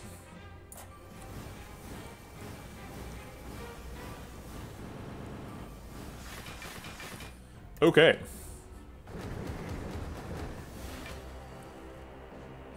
Definitely the scariest Act 3, Act 1 boss fight. It's Hexaghost. 2 free shrugs, okay. Yeah, sorry, we've been having some problems with our ISP this morning, so we're definitely gonna have some intermittent dropped frames here and there. Not too much I can do about it. As much as I would like to. But thanks for the call out. We don't really need too many more spot weaknesses, so I'm pretty happy to Corruption spot weakness here. He's hitting for 8, so we need to block for a little more. And let's go ahead and exhaust that burn. overblocking by a million, but that's fine. Did we use the bash already? I guess the fight's over. Okay. Got a Torrate. Ooh, power through. Power through and flame barrier? My goodness. I was hoping for like one of those at some point in the run. I think both of them is good, but also unfortunate because now I have to choose.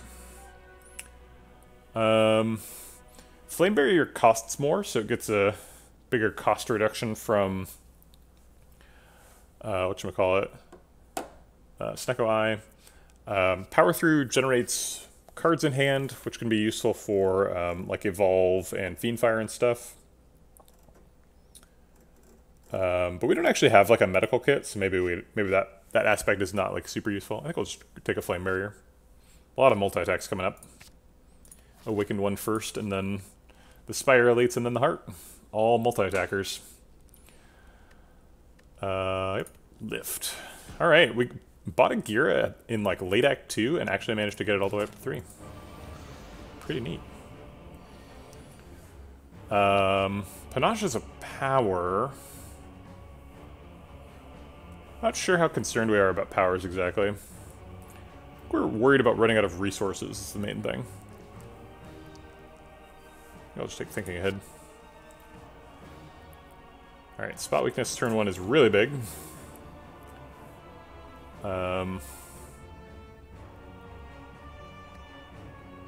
Disarm's nice too.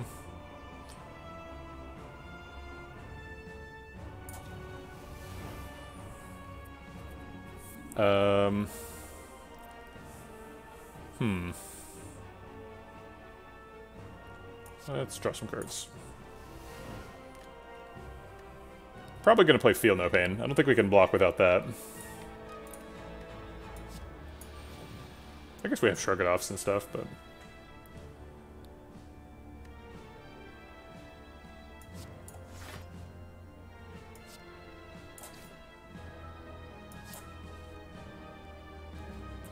Fiendfire or Flame Barrier next turn. Could be like Shrug It Off too.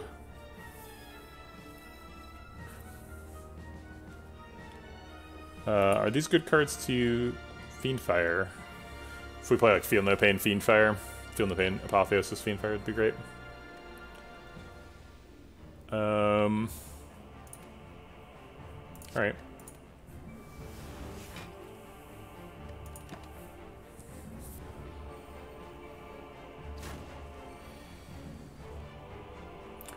Feel No Pain, Apotheosis, Fiendfire it is.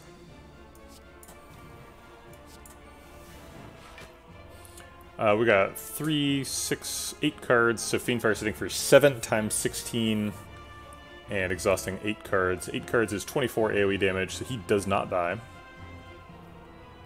But we block out for a million, so... do we need any of these cards? Pretty happy to lose Evolve. Offering Reckless Charge is kind of a big deal. We're not getting rid of spot weakness, so we should be okay.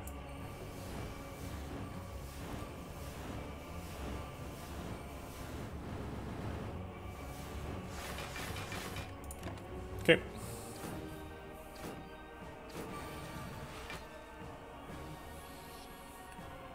All right.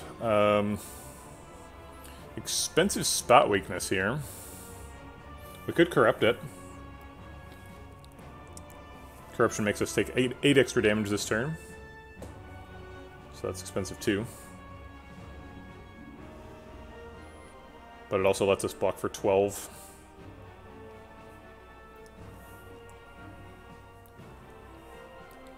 The Ascender's Bane is already killing him at the end of the turn. Probably want to kill him too.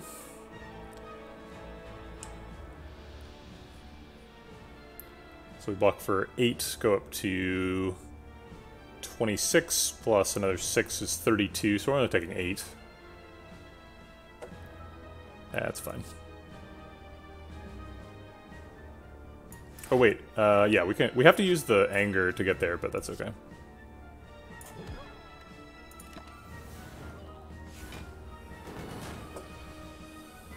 Alright. Shrug It Off Flame Barrier blocks out. Let's see what Shrug It Off wants to do.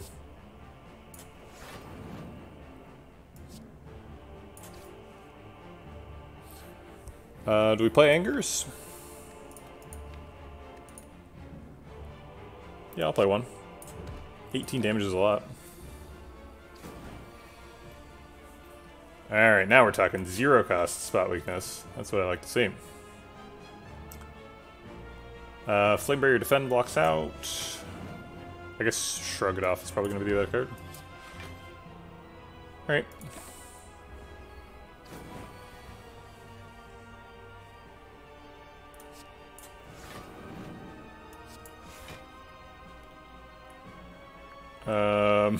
Triple Anger? I guess, yeah, it's doing 33 damage, so I won't run away from it. A little bit scary. Get the deck full of Angers.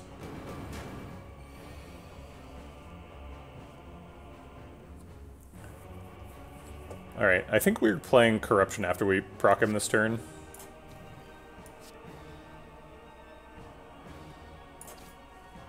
So we knock him down with the Bash, and then play Corruption while he's down. Okay. And we're just an 18 strength deck with a bunch of Angers. Should be good enough.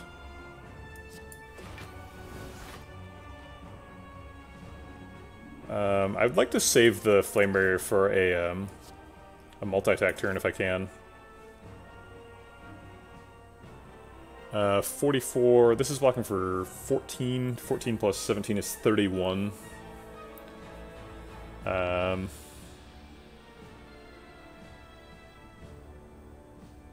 Alright, we'll do the Flame Barrier. Can't save it.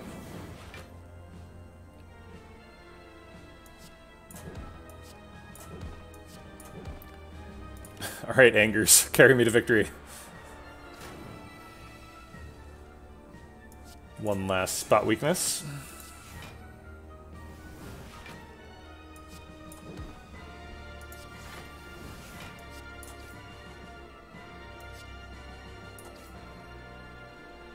So angry. Alright, cool. Anger's got there. Thanks, spot weakness.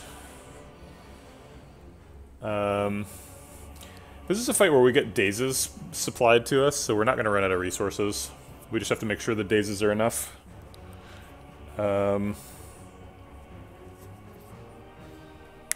Panacea 6 Exhaust on it. I guess we can use Panacea to keep the speed pot. Classic Anger Snecko deck, yeah, exactly. Just draw all the Angers.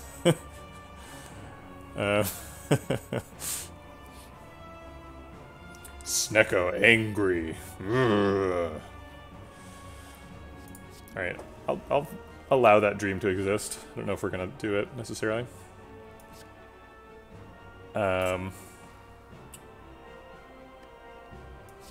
Double Feel No Pain needs to happen. Evolve needs to happen. Do we just Fiendfire now? Fiendfire now blocks out. We're not missing any super important resources. Reckless Charge isn't important because the Deca makes us dazed. I kind of do want a Panacea of the Speed Pot though. It's pretty cute. No, maybe I'll save that for Act 4. I don't think we need it right now. Thanks for the follow, AFC Jack 2. Welcome to the Vegetable Patch. Kind of surprised. I almost didn't stream today because of the ISP problems. But people still following, hanging out in chat. Appreciate it. Sorry about all the dropped frames. I guess we can save the Reckless Charge, so we might as well. We're blocking for 6 per card, so we only have to exhaust 4 cards to block out. Yeah, that's fine. Oh, we could have Pommel Striked. Oh well.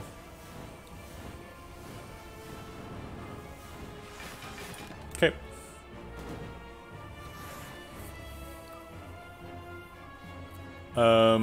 Spot weakness is great. I'd like to spot weakness Impervious, but I can't. Okay, Flame Barrier is going to pick up the slack, I think.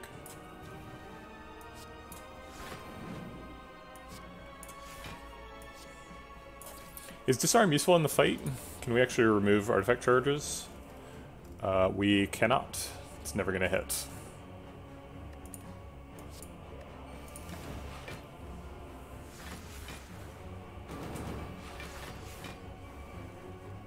Finally, the Apotheosis. Do we Corruption first, or Apotheosis first? I guess they have the same cost.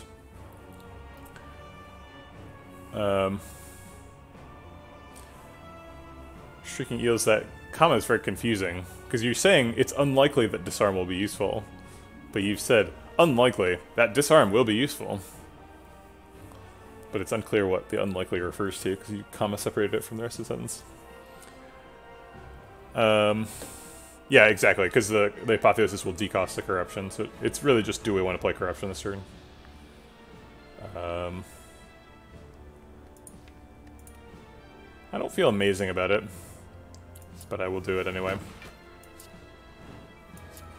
Oops, should have played the Shrug It Off before the Corruption. I guess Bash is a way that we can remove artifact charges. We're already blocked out. Master of Strategy is a defensive resource at this point, so we'll hold it.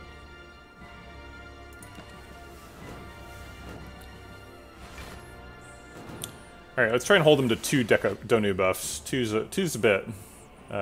Hopefully not too much. We need to block for 36 here. We can do that pretty easily with the stuff.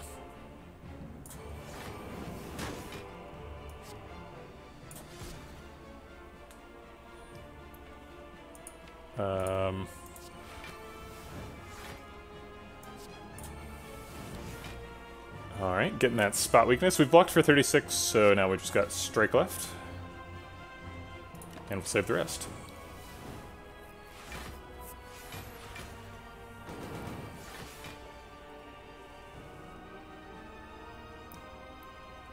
Alright. We can't actually make him vulnerable, but might as well bash first. If we master strategy, how likely are we to kill Donu? Almost certainly not happening. Actually, maybe we can exhaust enough cards to kill him. Be a lot of exhausts. We're very likely to draw all 5 dazes, though. We could, like, double defend. We have to block for 36, too, so it's not like there's no value in drawing them.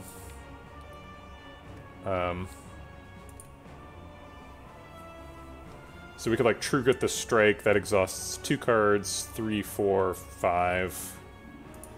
And then 3 more-ish, so that'd be like 8. Yeah, that would get there. I don't want the strike around, so...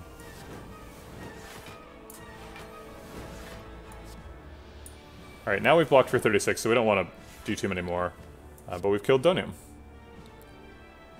I guess, oh, Bash and Pommel Strike do the same damage. Weird. We can finally get him vulnerable, just as he does. I guess I'd rather strip an artifact charge from Deca.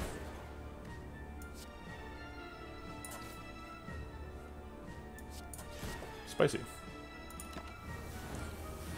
Alright, should be able to win from here. I think we can block for 36 a couple more times. Especially with the free dazes.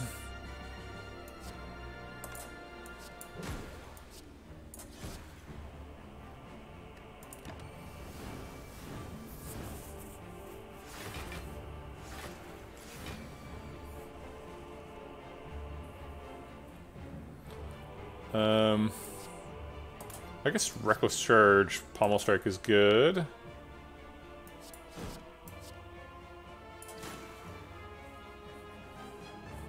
So Pommel Strike can't normally draw itself, but it can there because it's actually Evolve that was drawing it. Just trying to call that out, in case people were wondering.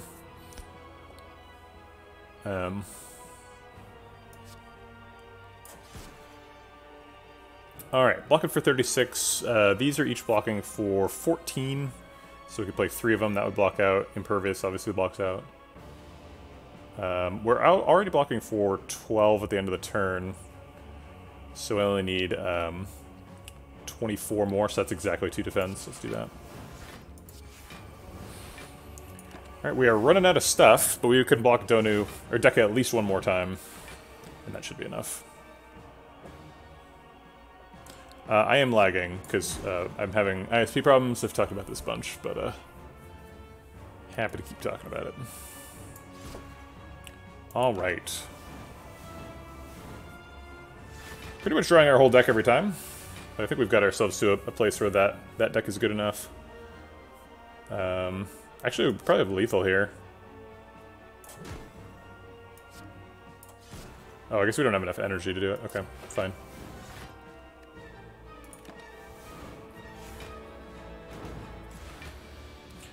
Alright. There we go. So we got a perfect Oni deck, I believe. Awakened one is a little bit more challenging. And we go to Act 4.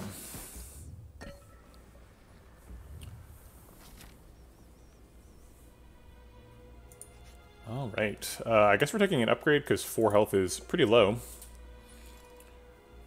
It seems like the upgrades that we need the most are like the powers, the like Feel No Pains and the Evolve. Because sometimes those get played before the Apotheosis.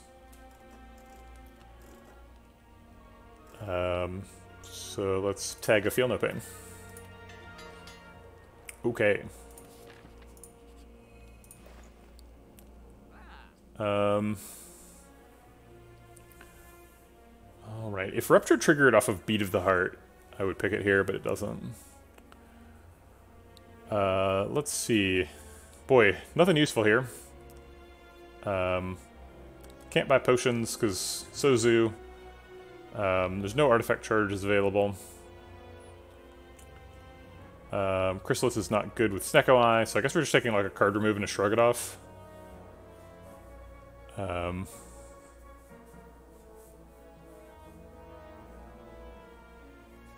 Yep, I think that's all we can do.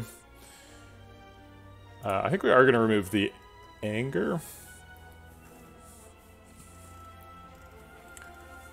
Waffle's okay. Let's go and get rid of that. Yeah, I guess since we can afford Waffle, I'll take it. There's nothing else to spend my money on, so free Waffle, might as well. All right.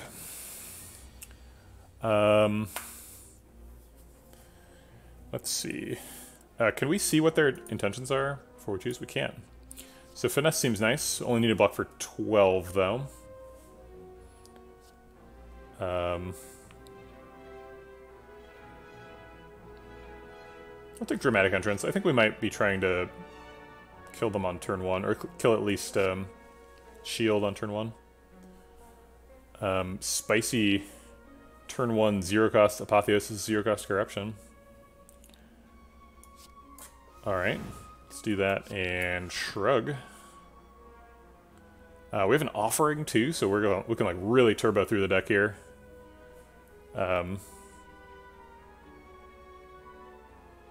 We have 3, 6, 9 cards, so we can Pommel Strike to draw 2. I think we're going for Shield first.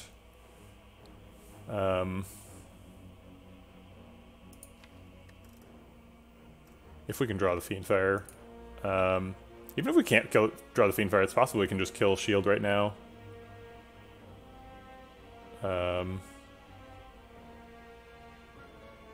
Yeah, the Zero-Cost Defend is getting played at some point. It might be after the Corruption, though. We also have to be a little bit careful that we don't end up with a deck full of burns, because we do get burns in this fight. So maybe we go for Spear first. It's possible we can kill Spear this turn. If we kill the Spear this turn, we get no burns, which would be really nice. I don't know if we can do 132, though. With, like, Pommel Strike here, maybe.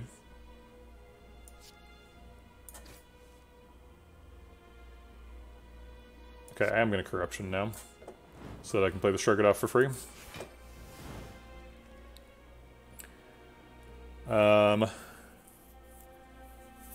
Alright, so let's play a bunch of cards and then Offering.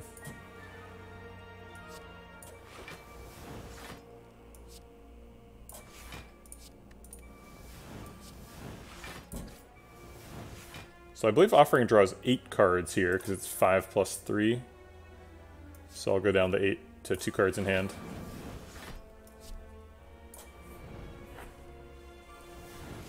Alright, we did draw the Fiendfire. Pretty sure Fiendfire is lethal. Let's go ahead and do a spot weakness as well.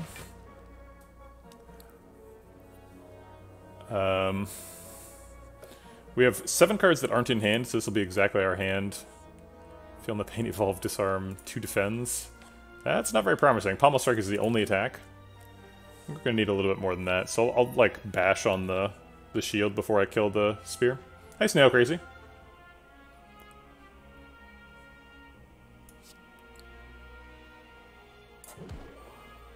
Actually, he's almost dead to this. Actually, he is dead. If I just master strategy, he dies.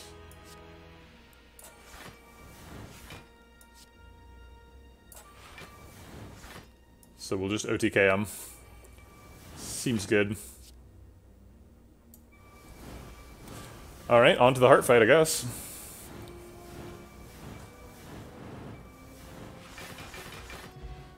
Ooh, we got a kunai. Talked about that a long time ago. Hasn't been neat. Wouldn't have been super useful so far, but... yeah, that was kind of a crazy fight. I kind of can't believe we OTK'd him there. I didn't think we were going to have that much damage. I was thinking about killing one of them on turn 1, but not both. It is definitely possible to exhaust all your cards, but it would make you sad. Not desirable. Weak for the heart. Could headbutt back a... like, shrug it off. Oh, we could headbutt back a... what's it called? Spot weakness. Would be a pretty big deal. We really need to find that spot weakness soon. Oh, like, turn 2 in the heart. We don't want to find it too soon, right? Because turn 1, can't use it. I don't think we need these, though. Alright, gotta get a little bit lucky here. I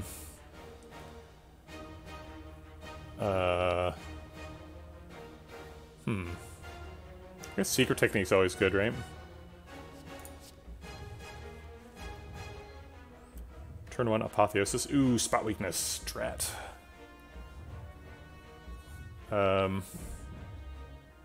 If we play anything other than a block card, we're gonna waste our puzzle here.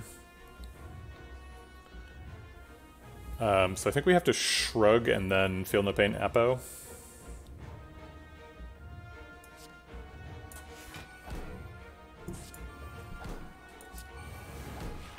And unfortunately we can't play Fiendfire, both because we don't have the energy, but also because we would waste our spot weaknesses, which is our only way to win the fight.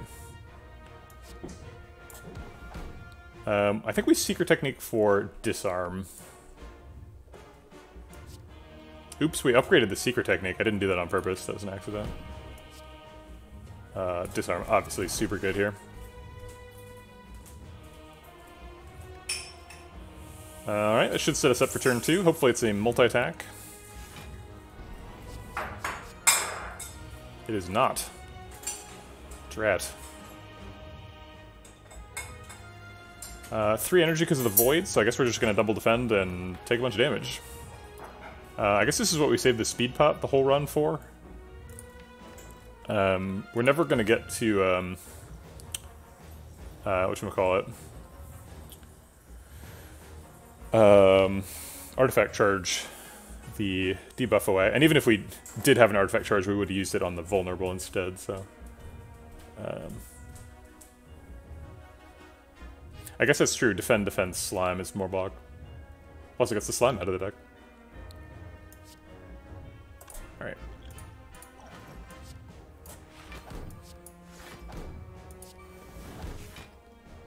And it does 3 damage. Hoo-hoo.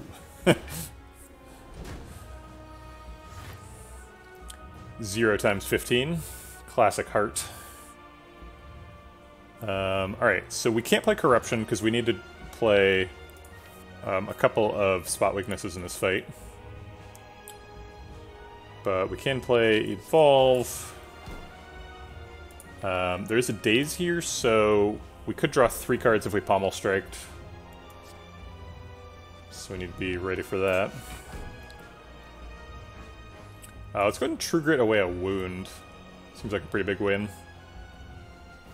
Playing Feel No Pain this turn is also pretty good.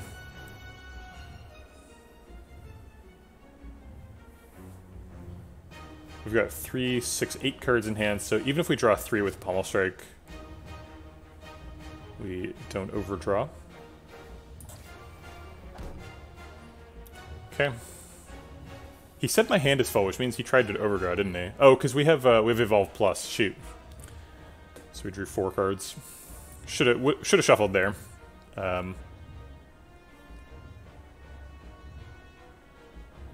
So I think it's Feel No Pain versus True Grit. I guess we could Feel No Pain Corruption, True Grit the wound. I'm kind of hoping to True Grit the burn as well.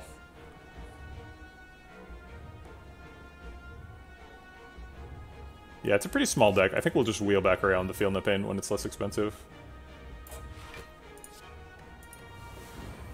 And if we play Pommel Strike, we could draw a 0-cost spot weakness. We could also draw a non-0-cost spot weakness. I think I'll take that chance. Secret Technique draws a spot weakness at its current cost, which is 0! Alright. Because of the way Secret Technique is worded, it puts it from the drop pile into your hand, so it does not randomize the cost from Snecko Eye. So we get to do that, guaranteed. Real neat. Do we play Corruption now? I think 2 spot weakness is probably enough. I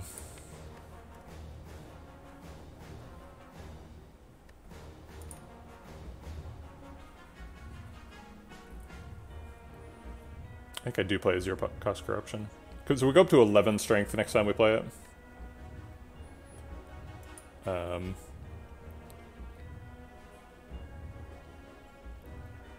We're at 31 too, so I think we might need the block in the future. Okay. All right. Well, it took us 3 turns to set up against the Heart, which is a little slow, so I'm not sure if we're gonna make it, but we've got a shot here. Let's defend to block, beat damage.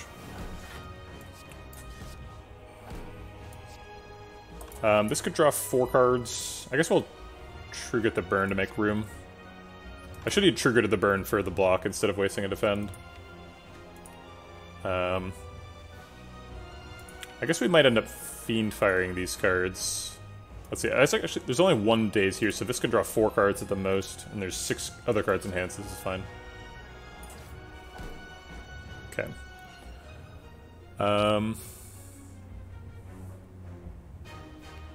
Alright, I will blow the True Grit on a burn, just to get it out of the deck. And get a Kunai proc. Our first of the run. And probably last. Maybe not.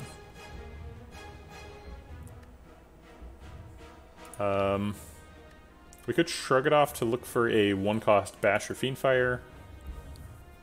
No.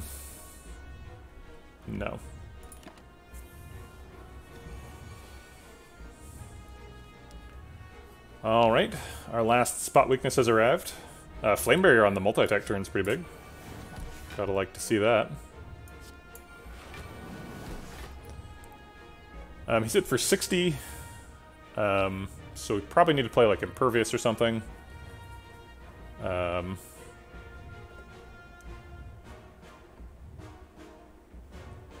Impervious blocks out pretty nicely here.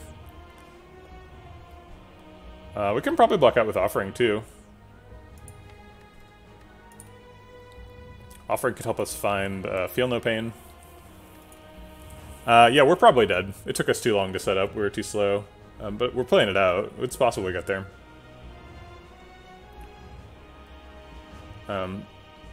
The Flame Barrier is going to do a lot of damage too. Yeah, the stream is really choppy. We're having problems with our ISP Helox. Your Helox, your name is formatted like the way that people talk about rocket combustion products. So like Methalox or Hydrolox. So in my mind, you are a combination of helium and liquid oxygen. Helox. It doesn't make any sense, because helium's a noble gas, but whatever.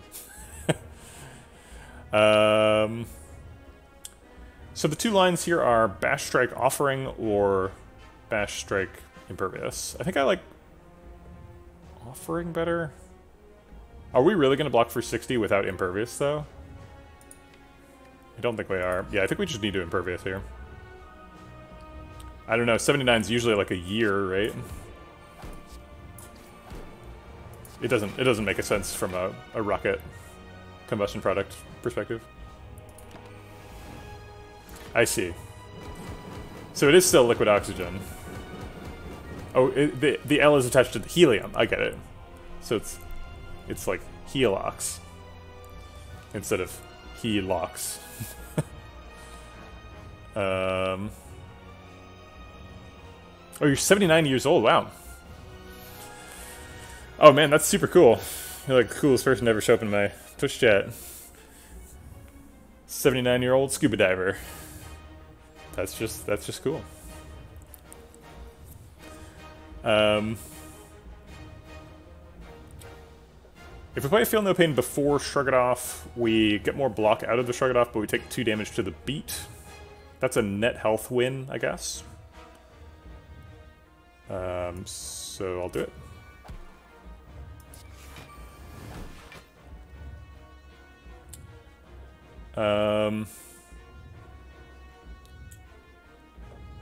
Okay, Master Strategy draws like most of the deck.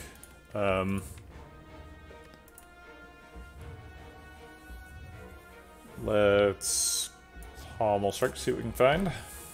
There's another Pommel Strike here. Okay, so he's hitting us for 47 and we're blocking for 16. These are blocking for 9 plus 8 is 17 minus 2 plus, so it's 15, so we block for 30 with these. So we'd be 1 health short. You have 15 other accounts you can use. But then you won't have all your cool emotes and channel points when you get older.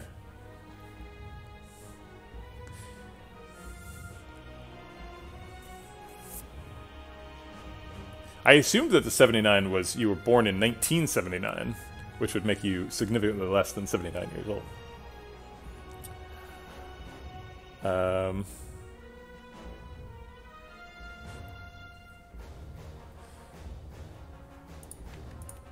Alright, so let's play both defense, because that seems like a pretty reasonable block solution, and then maybe we'll also play the master strategy to block.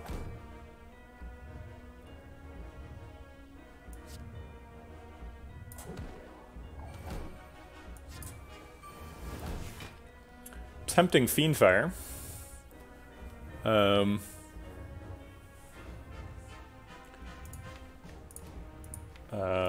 Let's see. I think we're just done. We've blocked, we've done a bunch of damage. We're pretty close to damage cap. The 35 is not significant for any particular reason.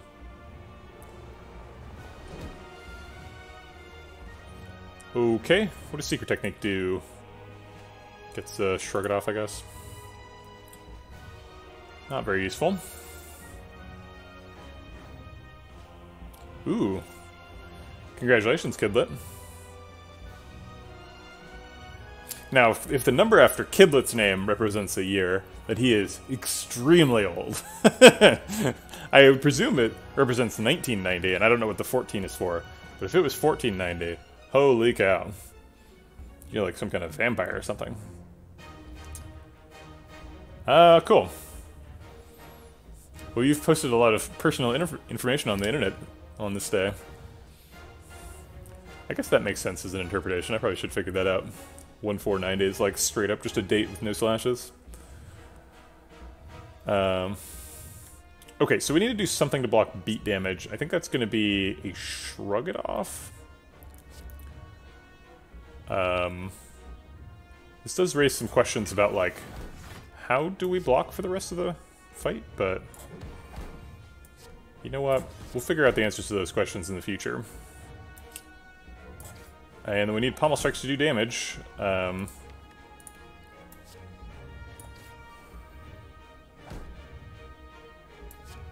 Alright, we're getting some damage. I was hoping that Reckless Charge would be 0 cost again, but...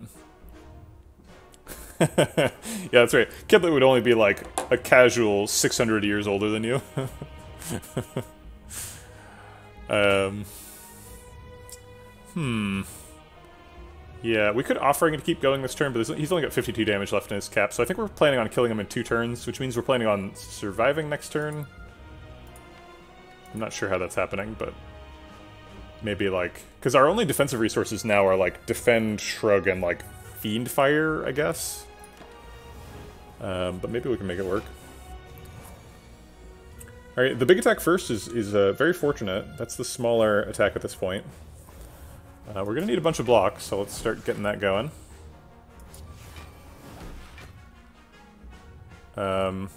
Reckless Charge, Pommel Strike can draw a Daze, so we're definitely surviving this turn. That's actually not quite enough damage, though, because if we leave him above 200, then we can't damage cap him this turn. Yeah, I think we just used up the last skills, so no more kunai value.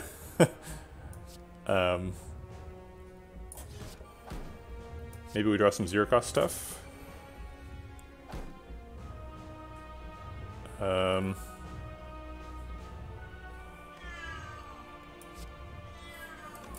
this also needs to draw a zero-cost thing? Or we have to Offering this turn.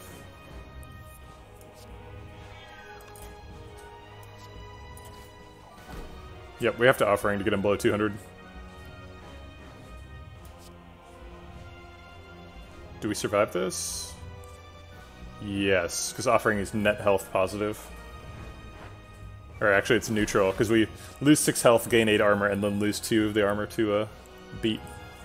So currently we're blocking for 52, he's hitting for 49, so actually if we play any more cards we die. Oh no, the Daze saves us. So we go to like 6. Actually we can get another Daze. So these block for net 2. And then we kill him with Fiend Fire next turn, I think is the plan.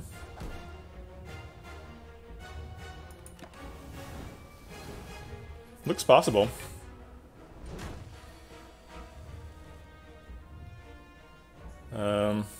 We have to not die to... not die to beat damage, but I think that's the last problem we've got here. I think Reckless, like... Bash, Reckless Charge, Pommel Strike wins now, right? Bash, Reckless Charge, Pommel Strike, Fiend Fire, obviously. I think just Fiend Fire wins right now. It's 21 times 6? No, not quite. But it's only off by a very small amount, and we can get an extra card. So yeah, this is a heart kill.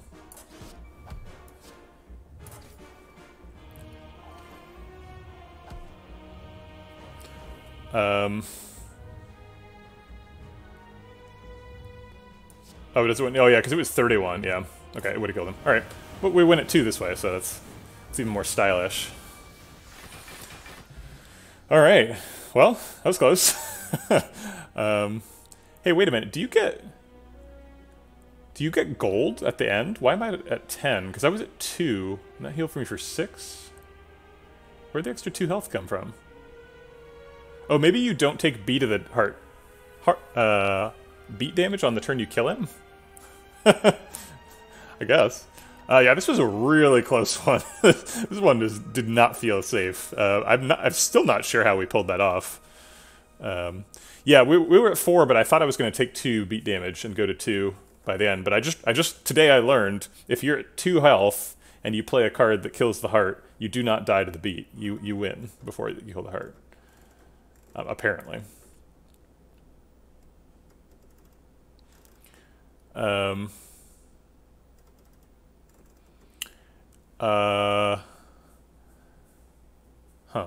Yeah, I mean, yeah, right, it wasn't the exhaust that killed him, though. It was, oh, I see. I see. So the beat got blocked by the armor, I see. Yeah, we just blocked the beat. You're right. Pretty close one. Definitely squeaked by on this one. But that's a win. Pretty interesting deck. Started with 2 Pommel Strikes, and I was like, I guess we'll try to pick up like a Kunai and some Angers. But ended up transitioning to something very different. Corruption, Snecko Eye was definitely like the story here. Only saw 1 Feel No Pain in the run, but we saw it at a shop with a Dolly's Mirror, so we made a copy of it. That was really important. Apotheosis turned out to be really good. We were pretty far behind on upgrades, so Apotheosis really helped catch us up. Yeah, and the like evolve, reckless charge, pommel strike combo gave us just enough to squeak out a couple of high damage turns against the heart, so that we could put him in range of the one fiend fire that like consumes the whole deck and kills people. But most of the hallway fights we were just fiend fire and Charon's ashes were taking care of it. Really fun awakened one fight that ended up with us just like beating up with angers. Just your standard anger Snecko Eye deck.